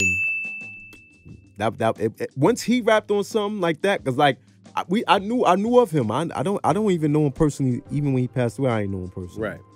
But we hung around and all that shit, so I ain't have no real connection with him. I'm not even gonna lie like that. But when I seen that he was on BET with Hustle in the House, he always had a record deal, always. And and his budget will come in and niggas will go in the studio, whoever was around, and he'll let niggas rock out.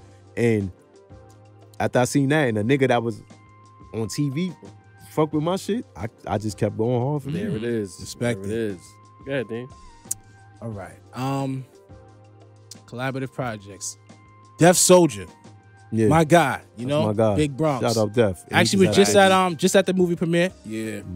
For the Oh Midnight yeah, that joint's Marauders. hot. Moonlight Yeah, Marauders. Yes. Shout out to Coach. Shout out to Def. Did an excellent. Shout out to the whole, you know what I'm saying, Misfit family. You know, how did that come about? And I see you working with China too. We could talk about that too, because I see that Def came out before the China joint. So Right. let's talk about the That's Def just- and how we transitioned into China. So we all was at Cinematic at a point before, in Brooklyn, Yeah. and Coach, I knew him since he was a rapper. Cool dude. My Rams. Graham, Graham, facts, my brother. my guy, and he good annoying. Yeah. Like I've learned that. I met Good Coach. annoying, I can like, laugh hard at that one, Coach. 2020, and from the time, because he's opened a lot of doors for us. I'm gonna be clear. Good dude. You know what that's why I I'm saying? said that good dude. annoying because he'll keep. Yeah. He don't. You know what it is? Niggas Relentless. play it so cool instead of being cool. Yeah. That nigga's who he is. Yes. So Facts. he could get business done. You feel me? You gotta. can. He come in the room and he's like, "This is what I want," and he's gonna If keep. you tell him, yo, you gotta vision. cross this bridge and there's water right there, and he ain't no boat or nothing like that, He gonna find a way. that nigga's gonna grab you and throw you in the water. You don't know how to swim. Learn to swim, man. That's real. So For real. it was I was supposed to I got like a whole tape with Rome or a lot of songs with Rome. Like when Rome, I met Rome through him and he linked us. And when shit went sour with the cinematic shit, boom, kept in touch. He's like, yo, I got an artist, Def Soldier. Now I'm one of them niggas, I'm a protocol nigga. Like when he said that, being what he did with Rome, y'all can hear me? Yeah. Yeah. Good. I don't think anybody seen that coming. You know what I'm saying? Rome worked his way too. I'm not saying, I'm not giving no credit to him. I'm just saying how they worked with each other was inspiring to see that. Yeah. Facts. So I I'm a get nigga like, yo, if you put magic in a bottle once, I'm not gonna question you, because that's the problem with niggas. Niggas be questioning niggas who prove something. Thank It's already you. proven. So Thank you. Speaking facts. I don't right question him. And look, I'm giving him flowers now. I don't even tell him this. So when he said it once, at the same time, that's how. Wait, to answer your question, that's how we got together. He's like, y'all got an artist Def. So, all right, right, yeah, flood Look it up. Yeah. I ain't even hear Def. Honestly, I didn't even hear him. That's crazy considering what the project sounds like. Right. To me, Yeah. it sounded like you guys was locked It developed. Yeah. No, Okay. we locked pause. We locked in later. Like 1 or 2 records. I'm like, all right, cool. And then he's like, yo, y'all do a whole project. That wasn't the case. He's like, just give me some beats for this art. All right. And then he said, y'all do a project. All right. And then even in that time, that nigga was like, yo, in China, because he think on 100, because everybody got to, you know what I mean? He like, yo, and then, work Yeah. with China next. Da-da-da. And I'm like, all right. Nah, he really got the group dynamic He got the down vision. pat. He got the You know what I'm vision. saying? He's focused, like, you know what I'm saying? Like, every time I see him, we ain't even talking about nothing. Our kids was born around the same time. We don't talk about kids, none of that shit. Nigga like, yo, we need to do part 2 of this. Or and it's like, I bet. And that's He's the type always of shit. all go, like plotting, Always. plotting, Facts. plotting, plotting. Facts. I respect that shit. Facts. Now, third, when it comes to me, I usually talk that industry shit, right? I usually talk so- about the behind the scenes shit that's going on. You know what I mean? Now, just like Jarv said with the Nipsey placement, with the moves that they making with Rome. You know what I mean? The shit that's going on right Inspiring now, stuff. it's inspiring for sure. But one thing I like to know, because I like to know what's going on behind the scenes.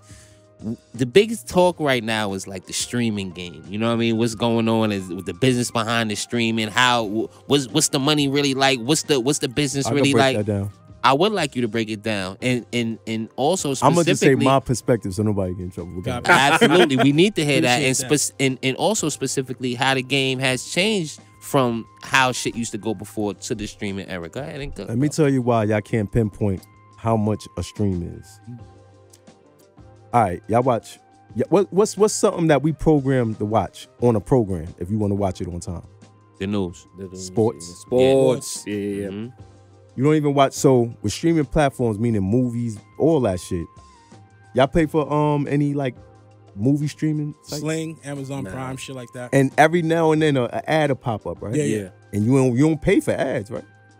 You know what's crazy? You think you not, No, but so at first, Y'all Amazon know Prime, why that's Amazon like that? Prime didn't, but they started because they always changing the business on niggas. And do you know why y'all see a ad? What's that? So when you go to YouTube, you ever see like a Transformer movie on or some shit? You like, damn, this is or a cheap music video. Mhm. The difference in them is how I pay.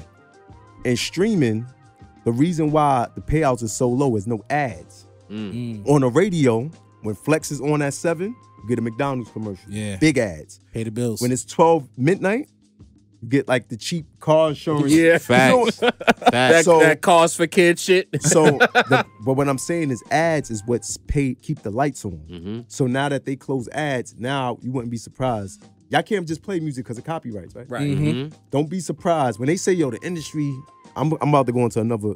Do you think? Cook. So when they say, yo, the industry is fucked up, this one bought this and that, niggas always talk negative, man. We're not in the 1900s no more.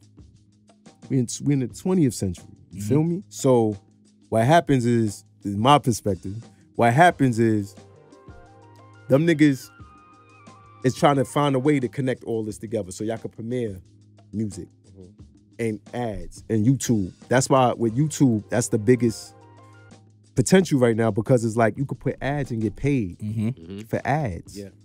You know That's what I'm how we saying? get paid on YouTube. Yeah. You know what I mean? Right. Ads. So when you go Essence. to an Apple Music or Spotify, you know, ads there. So now don't be surprised now. So where the next thing where the ads is big at? Social media. Right. Yeah. So don't be surprised if you don't see Look how Instagram changed in the last Yo. 3 years. Yo, it's annoying, Facts. bro. Twitter. Facebook is beautiful. We look at it as corny because we still look at it as a personal thing. Yeah. But it just got business minded. So ads is there, and that's the thing. You're gonna be paying to place your ads, and then somebody gonna be paying to place ads on your stuff. You know what I'm saying? So ads is what kind of fucks up streaming because ain't no ads. I mean, streaming is what kind of fucked up music because ain't no ads there. You know what I'm saying? And two, they find a way to be like, yo, I got $40 million for however much it goes. You know what I'm saying? So that's one perspective how I looked at it. Copy that. So when you look at the industry aspect, we spent a lot of time here talking about how to like kind of rework the streaming situation and make it more beneficial to the artists. Is there even an avenue outside of ads to where you could say like, because my idea, I'll put it to you like this. I have an idea where it's like there's an exclusive window where like consumers have to buy the music before it lands in streaming. Then we see Stove God recently dropped that tape on that platform where you can't download it, but you got to pay $25 to listen to it. Is that sustainable or the way it is right now is what it is? See, that's new because I don't have all the answers because I'm not tech. But that's a way to get you a quick coin. You know what I'm saying? Because, yo, we could talk about this forever, but a lot of niggas don't understand, B. When you like 33, and if you a new artist, just building, like the sky's the limit, whatever age, but they're not realistic when it comes to taking advancements and deals. They only think like an artist. They don't think like a business. And the label never was raping nobody, none of that shit. None of that shit. You gotta think about it. Right now, rap round, I almost say rap radar. I'm sorry. It's all right. It's the double R shit. The rap radar, they bit some of our takes too. Shout out to Shout Two out to T's. them. Round table, excuse me. No, I'm sorry. Excuse me. That's all good. Copy. So, a lot of cats don't understand, right? If y'all gave me $1 million, it's a loan. Y'all niggas ain't giving me $1 million. Right. Hold up. But y'all not giving me $1 million to pay y'all back $1 million. You paying back 10 or whatever the fuck. 10. And my thing is this. What I don't understand about niggas is that if a label want to give you $25,000, $50,000, or even $100,000, niggas will sit there and downplay. Nigga, I'm not signing my life away. And I know niggas who will do a crime for $3,000. Facts. Niggas got to stop running talking. with the 2006 media press run of I had everything when I came into the game. Yo. They gotta chill with that, son. Cause that Talk shit about it. is not realistic. You know what I'm saying? Man, it's He's clutch. speaking facts. And Coming in The clutch. I'm not a rapper days, bro. You're not, Yo. and artists are not even getting those big advances. They anymore. not. Nah. 250,000 is the biggest event you gonna get. And I keep telling niggas, right? Like, I'll be talking with some of my niggas and I'll be like, yo, take that deal. And they're like, yo, it's only 50,000. And I'm like, okay, it's 4 seasons. You feel me? Take 50 from him, you can take 50 from him, take 30 from him, and you building your buzz. Right. That's how you, like, yo, everything analytic. I'm not big on analytics, like only so, but that shit gotta come in somewhere though. Yeah. That's So the it's whole like- game. Analytics is the whole game now. So Digits. when they say, yo, we'll give you 30 and spend 25 on marketing, nigga, that sound all right. Hell yeah. Because my thing is this, you don't know ain't no such thing as a bad deal if you ain't got another deal. Yeah. Oh man. You feel me? Like, You dropping science. nah, over because here, niggas man. be like, yo, I'm not signing my life away. And I'd be like, yo, bro, you just committed. Like, you almost threw your life away for $1,500. You'll do that. But when it come to something you could make a living off of, like niggas be losing me because I really come from the trenches with my man right there. And we did shit for pennies. Yeah. I'm not saying I'll take anything, but like shout out to China, shout out to Coach, shout out to Rome. They came with a bag. I don't even think we negotiated it. It was good. Soon as because it really was good, but it was to get something. And look, I'm here with y'all, and look what me and China did. Yeah. But it was a certain level of being like honorable. It wasn't even good. It was perfect. That Chanel She came perfectly. Yeah. Sis came perfectly. Like, yo, bro, I got this. All right, let's go. You feel me? Because I'm realistic, and I know what's what. You know what I'm saying? So when cats start to, I want to go shit. You just want to feel like shit that niggas was on media, that your favorite artist is lying to you. Right. You know what I'm saying? They're like, oh, I ain't get jerked. Yo, bro, they didn't get jerked, but they also ain't get nothing beneficial like so much. Like niggas is trying to scam shit now. And you having a hustle and hustling somebody is two different things. That's a fact. And walking into something trying to hustle somebody is kind of, disrespectful and insulting. You know what I'm saying? And they don't understand the value of having, even if it's just a toe in that door. Once you in and they crack that door open, there's more opportunity to open that door wider. But like opportunity. Musically, from your perspective, I feel like there's like two New Yorks. This is my opinion. Yeah, it is. We saw you at the show, the Rome Street show. There's that side. You got the Walkers, all these niggas. Right. It's an underground movement of niggas who doing okay for themselves fiscally, right? They got a mainstream, underground, and there's a category y'all missing, midstream. We call it overground, but it's the same thing. You know what I mean? But midstream. But reason why I say midstream is because niggas can make 6 and 7 figures. Boom. Yeah. Because I look at a guy like a Ransom. Ransom is doing okay, and he's not mainstream, but when you say midstream, that makes a lot of sense to me. But also he'll do a Elliot Wilson. Yeah. Here you go. So you can't say he underground. Right. He's charting. I seen him post when he chart. Rand, I want to work with Rand. Rand is my dude. Plus all the niggas that know music. I work with Rand. So Right. means something. Shit. Recognition. I still, honestly, speaking of Rand, at least once a year, I go and I find the shit that him, Hitchcock, and Gravy did that was hood shit. Yeah, on them other records. I miss that New York. Duffel. I ain't gonna lie to Duffel. you. That was my favorite era. You know what I mean? That's my nigga. I always comment that shit on his shit. Duffel. Like, but it's like you got that wave, and them dudes is doing okay for themselves, and then you got the young niggas that's drilling. That's a completely different world. It's not even hip hop. Like, what does the future of New York sound like? Right. I'm interested I in that mean, as well. hip hop is how old is it? About like 51 years old? Allegedly. 51 now. Yeah. 51. It's time for a new genre. Niggas got to see back to the South niggas. I gotta burn y'all again. Y'all came with y'all own trap music Yeah. and was doing XXL covers. That's a hip hop magazine. Find your own shit. Okay. Do your own thing. I just don't be understanding that. Like, do your own thing. Put us on Yeah. for once. Yeah. You know what I'm saying? That would be dope. I don't think they want So that. but down with the drill, of course not, because a lot of responsibility come with that. But with the drill shit, it's just it's all they got their own media. It's developing. I feel like Kasana is like they Freddie, Fab Freddie. Yeah. Because he more in tune The with them. academics. Yeah. Right. know Kai what I'm cooking. saying? Shout out to Kai. That's real. So like I feel like it's a different genre. It's not even a subgenre. It came from hip hop. Everything come from something. Everything came from gospel and then funk and then R&B and then disco, all that shit. You know, and hip hop was all that in a boiling pot. So hip hop ain't going nowhere because you could rap over a drill beat, but you can't drill rap over a hip hop beat. So I mean, I don't want it to turn it against, because that's something. Even though we named it drill, it's not the drill from Chicago and it's not the drill from. Can you say that? Because they swear be like, oh, New York niggas is Right. biting. I It's just said, a we name. got our own vibe. Like, It's just the name. You gotta box it We in. named right? it drill. And who named it drill? Because I don't I don't recall know. I'm too 5 year old old to tell saying you, it was you know what I drill. mean? I think it was because Pop Smoke voice was so deep, like a UK nigga, that the media was like, and Axel, I think, is from UK, the producer. Yeah, Axel Beats from Yeah. because He's that from sound UK, was right? Okay, that so- when he first came on the scene, that whole sound was UK. Yeah. Okay, You know all what I mean? right. So, but I don't think the UK niggas was calling it drill, was they? I don't know what they Is it call grime? I don't Grime. know. It was. Grime. They They was call it calling. grime. They was calling it drillers though. The Harlem drillers. The niggas. Okay, from- I'm not in yeah, tune That's a really fact. like that, They started honestly. calling it drill. Yeah. So it's not grime no more? Nah. Wow. See, I'm Well, not- New York not inspirational? All right. They call themselves drillers, bro. They do, bro. That name is paused a little bit. Yeah. Yeah. So you talked about the tape of Rome Street. So I know we got Matrimony with him in China Streets on China's album. I know we got off the top of my head Allison Skakey on Def's joint with Rome, and it was something else. I forgot the name of it, but it was on the project with Nimlo and Smoke. There was another joint with Rome on there. Like, what's up with this Rome tape? Man, Rome got shout out to Star Jella, Queens, salute.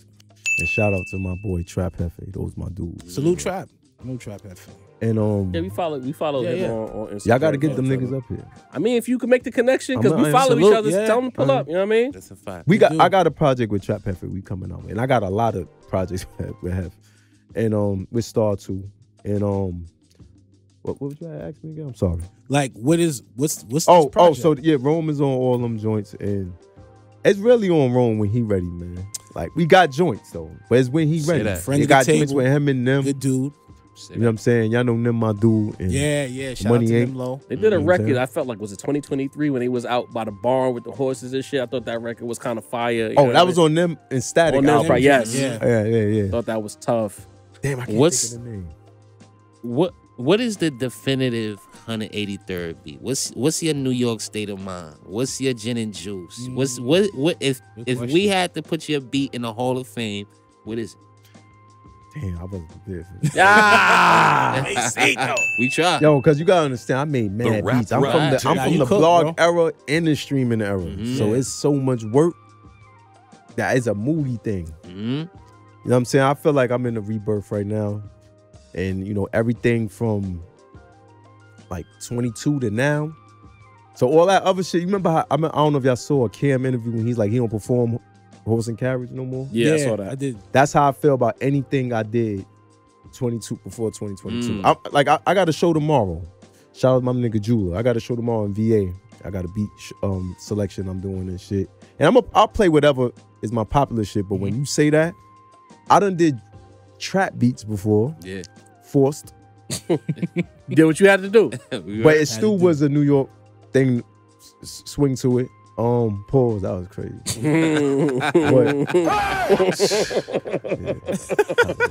That was OD. But I like For Loco with A$AP Rocky, that beat was like a trap beat. That shit was a throwaway beat. I was trying to be like Drummer Boy on that shit.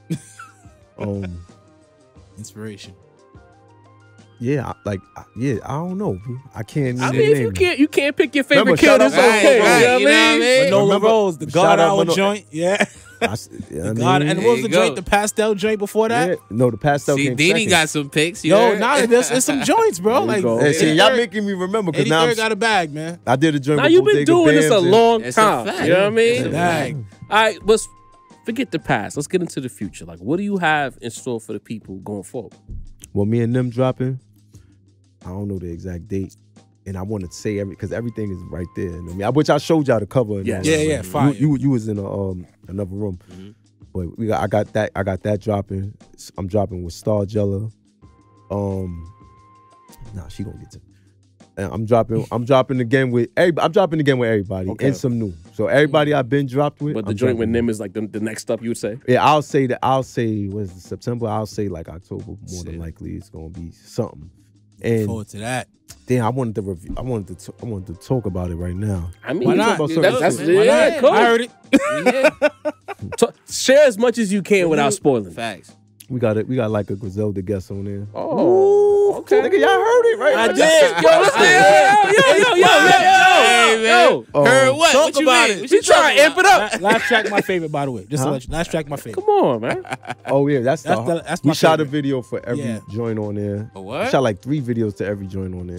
Got some hard So y'all not, intro so this, fire. would you say that this project, y'all trying to hit the home run with this one? This is Nah, the one. it's just an EP. Well, everything is we trying to knock out the park. You can hit more than one home run. In the Why game. not? Fair play. But yeah, like me, I don't like. I'm an air nigga. I like to listen. I don't like the I hate that propaganda took over the music industry. Like, That's a fact. cause you know what I'm saying. Like a nigga act like he about to die, and then I'm waiting for you to die, and you live, nigga. Now I'm not fucking with you no more. Like, you know what I'm saying? Yo, like, no shit funny be though. annoying, Yo, you like, could just come on the pod if you man. just want to talk your shit. Nah, Like, you yo, don't, I'm not- you know what I mean? that's it, like, There's a niggas chair be waiting for you killing whenever me, you son. want to You play. are. You know what I That's some real mean? shit though, This bro. they go overboard, like, yo, Yeah. this my album, yo, and it be like, yo, damn, nigga, you ain't like you gonna die. I bet we buy it because we buying it, not cause we think you gonna die. And then you live, and then you like, people really don't understand. A person who like, no, nigga, you sold me.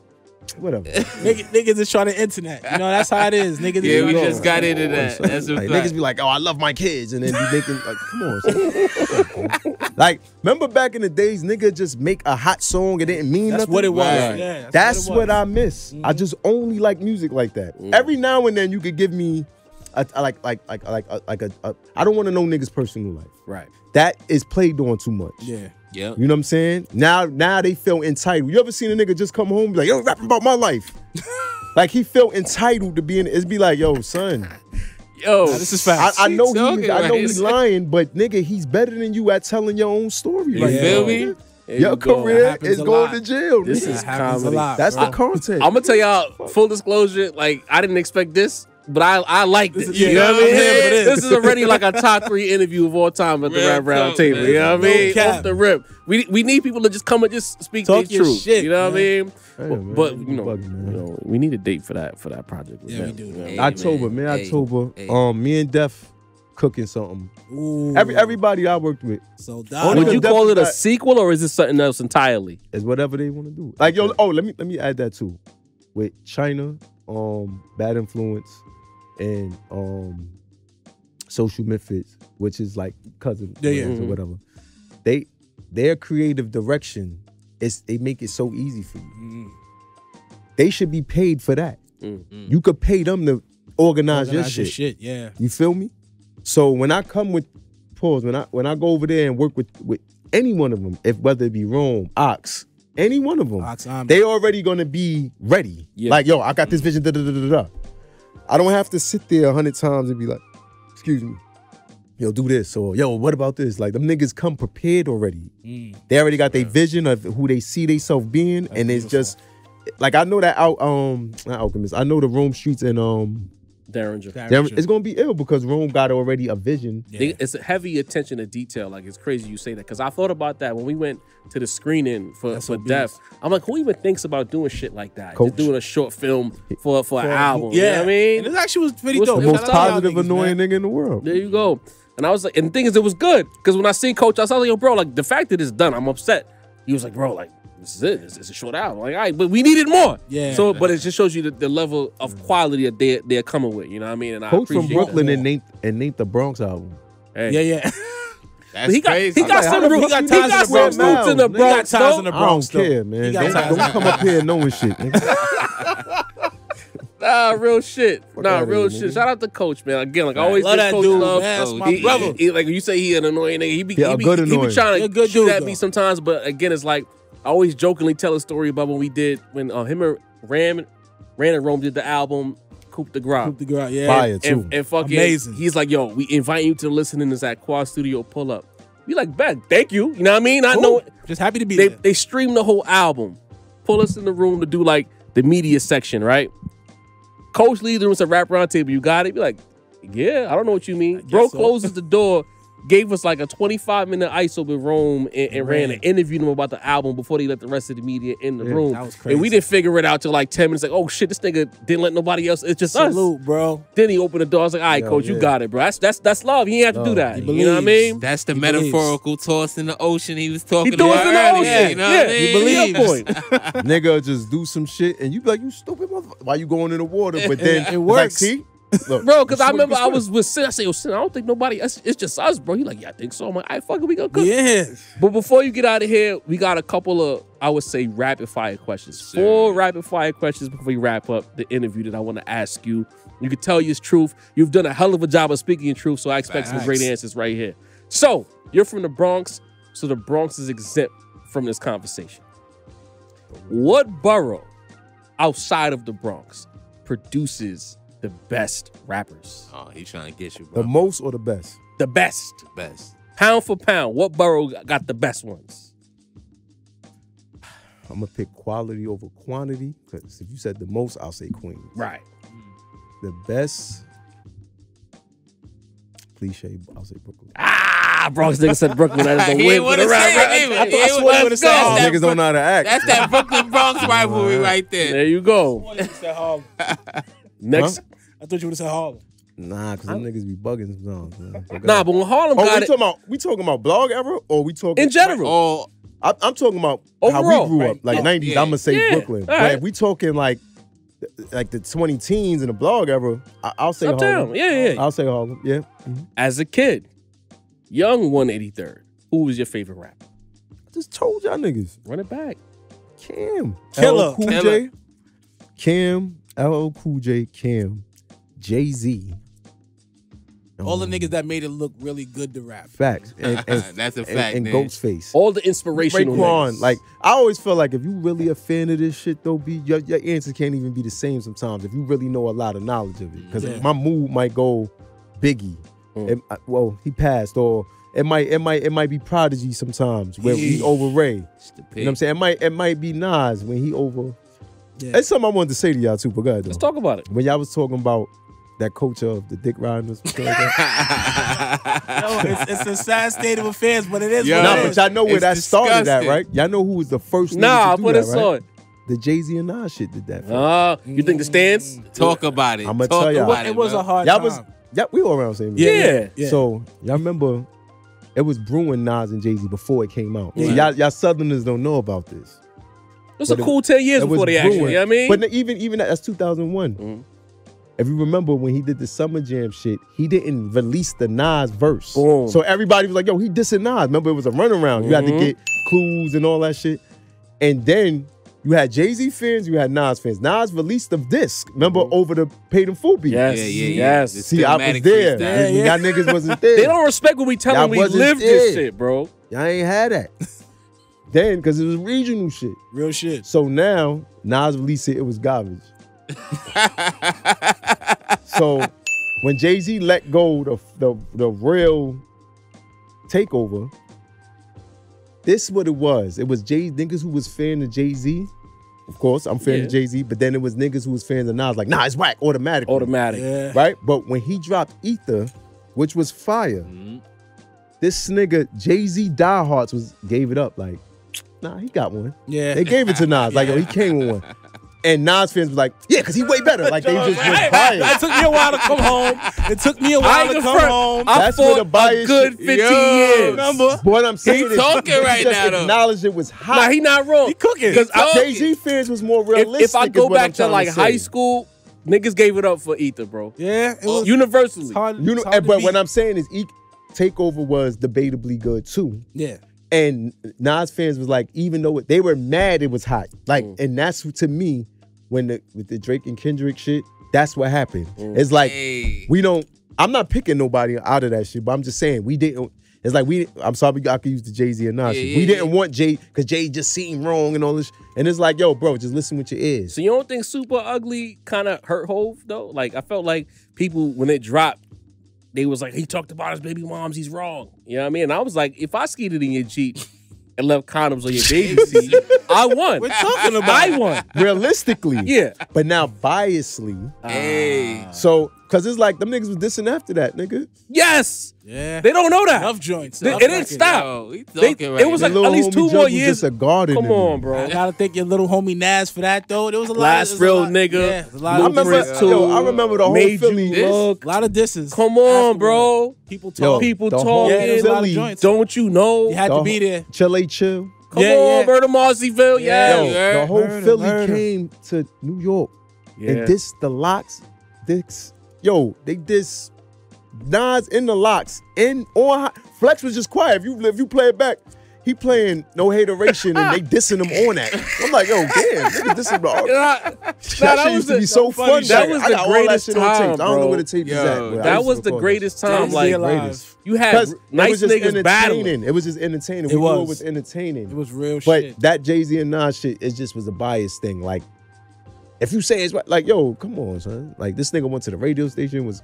Well, guys, what was your question? Man? I remember precursor, the whole man. game. Remember he was whining for a little bit. My son Nas, he was Nah. mad at the This nigga. interview But then is Hov validated, Hov man. fucked up. Like That say, is I feel tight. validated, because bro. niggas swear he apologized to Nas. He apologized to the women that was offended. And he should have never even said sorry to anybody when he did Super Ugly. Yo, He fucked up. Bro, You know what I Kim mean? said That's mom's he fault. slapped his girl. She got her mother. He slapped her mother. Her mother got her mother. He slapped her. her mother. Come on, bro. Chill, son. Like, All this shit right. was the best time, man. Y'all bugging. Next question. That shit You was are a fire. producer. Who was a producer that, not necessarily favorite, but who was a producer you could say that inspired you to be the producer? The you are today? Trackmasters. Trackmasters? That's a great pick. That's a group that we argue about at this table. We feel like they don't get enough love I wish Tim was here for for the that. 90s. You know what I mean? They always talk about certain niggas, but they don't talk about the Trackmasters enough. You want to know why? Because they were so successful. You don't hear people talk about Jimmy Jam and Terry Lewis either. Yeah. True. They really, now they You know, got- they only got do so the much super heat. dick riding. Like they'll go with the super most famous nigga, and then everything is underground to make them. Yeah. Like me, happens. like come on, man. Like Just Blaze, he don't get the respect. Look at Fire. that. It's crazy what happened to Just. Well, What real happened quick, to him? Like he not where I think, you know how Ye kept going? Like Just kind of just faded into obscurity a little bit. After the shit was But he Swizz, started raising his just- kid.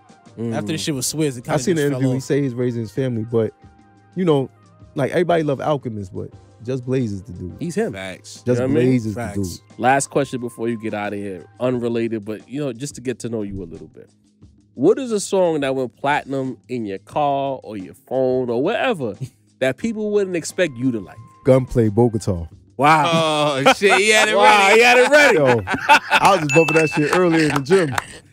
That was the gunplay, man. GP. Because we all want to be hip hop heads, but it be a song that niggas don't think we would like. Facts. That's That that nigga we Gunplay spin. is nice, son. You feel me? Yo, what That and Money to Blow. Pause. yes, Drake. Yes, Yeah, I man. listen to that shit all the Fake. time. That 2012, 2013 Yeah, era was a crazy. good That's time for 2009, rap. That was nigga. It 2009. Look it up. Yeah. Money to Blow. That was on the Thank Me Later joint, right? Yes. Yeah, I'm yeah. confusing that with a That's different song. Birdman's song, man. Yes, That's my yes. favorite CEO, Birdman. That was early Drake, Light Caesar beer Drake, yeah. You know what I I mean? remember the Yeah. video for that shit Houston, too. Atlanta, Vegas, man. Yeah, Man, yeah, shouted yeah. out That's all the them one. states. When Let me do your taxes, when there Drake, was you no heard? doubt he was writing his raps, as we were talking about earlier, because He niggas always swear. write his raps. That's what I'm saying. Niggas swear Drake don't write his raps. You know I what I can't mean? answer that for niggas. Third, tell him, man. All right. He's invited to the embassy. Drake is man. in different. Drake is a hybrid. He's a Thank singer you. and a rapper. And singing, when you're a singer, see with the non-talented niggas, like Quentin Miller is a bird, in my opinion. In my opinion, Such an uptown nigga for that. The non-talented niggas. because Damn. he tried to take an opportunity. Like if you harmonize, Drake gonna take that probably. And look, I'm not in their camps. He might even have a ghost, but I'm gonna just say I don't think he got a ghostwriter. The thing is that when he raps, like when you listen to the reference tracks, it's the harmonizing part. Yeah. Because that's considered rapping and singing. But Yeah, in this, with the he's an bars. R&B dude. Remember, Successful, he sung that. Yes. He was singing a lot of his early R&B shit. Yeah. He's an R&B artist too. Mm-hmm. So in R&B, how they do shit, you could write for the other person. He's right. The whole ball, the whole lyrics of the You know, the whole singing. reference Just song. like they Singing. do on Hove. Yeah, yeah. It's like, oh, yo, go to Nah Brigade. A lot of niggas don't even know who Nah Brigade is. I do. It's an artist in there named Meek Mill. Y'all ever know that? No. That's the shit that he took for All I Need. No, he ain't take shit. This shit is called All I Need. The sample. What am I taking from you? All right. Let's talk about If we going on You know the what's topic, crazy? Get him. if I say y'all got a sample and The it says, Rap oh Round boy, Table. yo, Jay-Z took it, yo, I would kick, yo. I had to stole be it. first. You right, but I actually went back and listened because I heard this recently. I didn't know about non Nah, like a week but they they all get I need royalties. is trash, bro. Stop. Oh, it dude. is trash, but it is very similar to the It's J a verse. reference. Bro, listen. His listen. based Let me around ask the you- okay. sample. But the I get the what me whole ask bite you. they bars? No, he didn't. That's All what I'm right. Let me saying. ask you something. Who did the beat? Y'all know? Nah, who did Bink. the Bink, yeah. Bink did that beat. And if you listen to the beat is different, just the sample is the same. Boom. With the same groove. Now look, what happens back then when it was a real industry, they label folded. So when they label folded, shit became free. nah, not even that. Let them cook, bro. He gave them, they got credit for the song. Mm-hmm. But what I'm saying is technically, and I'm not dissing them niggas. You know what I mean? They had early in the game Philly with Freeway. niggas. That was my shit. Yeah, yeah. But it's Early like, yo, game. Wow. But it's like, yo, you know the shit say all I need. Like, I don't need y'all niggas that help. I don't need y'all. That's why you don't see no other references. Like, H to the Izzo can beat first. Yeah. That was one of those, and the samples I heard already that. in it. Yo, we gonna make it is, what's my man from the West Coast name? Razkaz. Razzcast. Yeah. Mhm. On My Way Home. It's the same melody. Is he gonna say I wrote We Gonna Make It? He can't say that. But you know, Hov, it's different rules for him. You know what I mean? Yeah, that's what and the I'm whole saying. I'm That not shit a is biter, corny. I'm a writer shit that can put out there. So they question everything he does. You know what I mean? But yo, Choke nobody jokes writing don't for punish Hov, bro. Get out of here. My argument is like when niggas is gonna drop the mix of all the other rappers who bit Hov lyrics. Because that tape is way longer than the shit came Over the drop. last 20 have years, 3 it's days, been. y'all. I mean, just Stove God alone. Like, Stove got a whole Yo, reference to every like, feature. oh nigga. my god. So then, if in that era, when niggas was flipping the cadence, Beanie Siegel OD ran with Biggie shit too. Yeah, everybody. Yes, This is bro. facts. That whole So that's Public something Enemy Rockefeller mixtape. niggas This was is doing facts. just period. You know what I'm saying? It was hot when he was doing it. Yeah. It was just hot to do that. And you doing it from a nigga who ain't alive no more. That was the ambiance of it. Like, yo, it's from Biggie.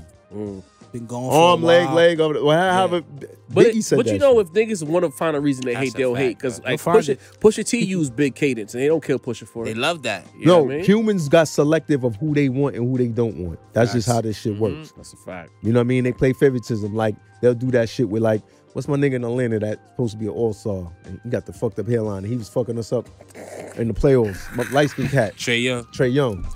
Right? Niggas don't like him. You feel me? They just don't like him. But his stats, see, that's why I like basketball. He The cooks. stats is there, nigga. He gets the threes But they off. don't want him to be the nigga. So they trying to find everybody else. Yo, look, he's trash. Trash and I don't like is two different things, Right. dumbass.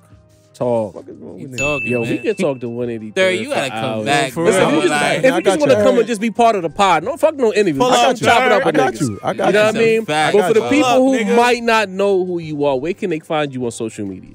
183rd everything. Very simple. Any Money Inc. underscores? No, well, on Twitter, what's my on Twitter? It's 183rd Music Say on that. Twitter.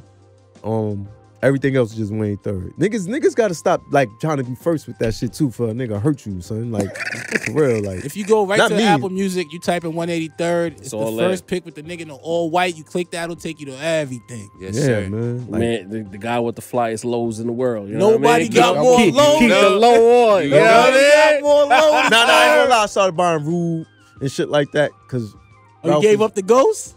Yeah, this nigga's bugging. I mean, so now I got like Rule, I got Lee Rich shit. You know what I'm saying? He got some shit on. Yo, he gonna get y'all some Appreciate stuff it. if y'all don't mind. He got all that hoodies, jackets, all that shit, fly shit. I fuck with it. It's from The New hats, York, I got we the support shorts, it. I got Yeah. the shirts. Clean. I mean, That's a fact. Clean. y'all get a chance, follow my man and get some shit from We're me. going to tap too. in fact. once we wrap up here. That's a fact. We appreciate you pulling up, bro. This No, was I a great appreciate interview, y'all great having time. me, man. And when I'm coming back. Long man. overdue. Nah, real I shit. got your number bro. now. Like, yo, you want to just come and talk some Oh shit? yeah, we getting a group chat. Yeah, You know we man. gonna find you You at all the know. events, so you can't. Facts. You know what I'm saying? We Shit gonna like find that. I'm you. on to Virginia tomorrow, man. I mean, at Sneakers and hold on, let me get the name. You get their name. Yeah, get the Oh, info. I'm fucking Yeah. up. Promote I'm that fucking just up. in case the VA listeners is out there. You don't want to Yeah, offend I'm gonna be at anybody. You Sneakers know and what I mean? Sneakers. And yo, VA, man, y'all better start claiming the East Coast and stop fucking with that South shit.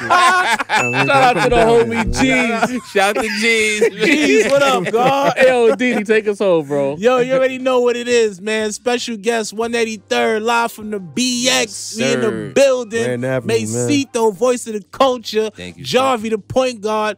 I'm Diddy, the balance of the force. When our powers combine, it's the rap round table. 183rd interview. We out of here, you dig? Go. Boom! Yes, sir. Get out of here. That shit was fire, bro. That shit was bad.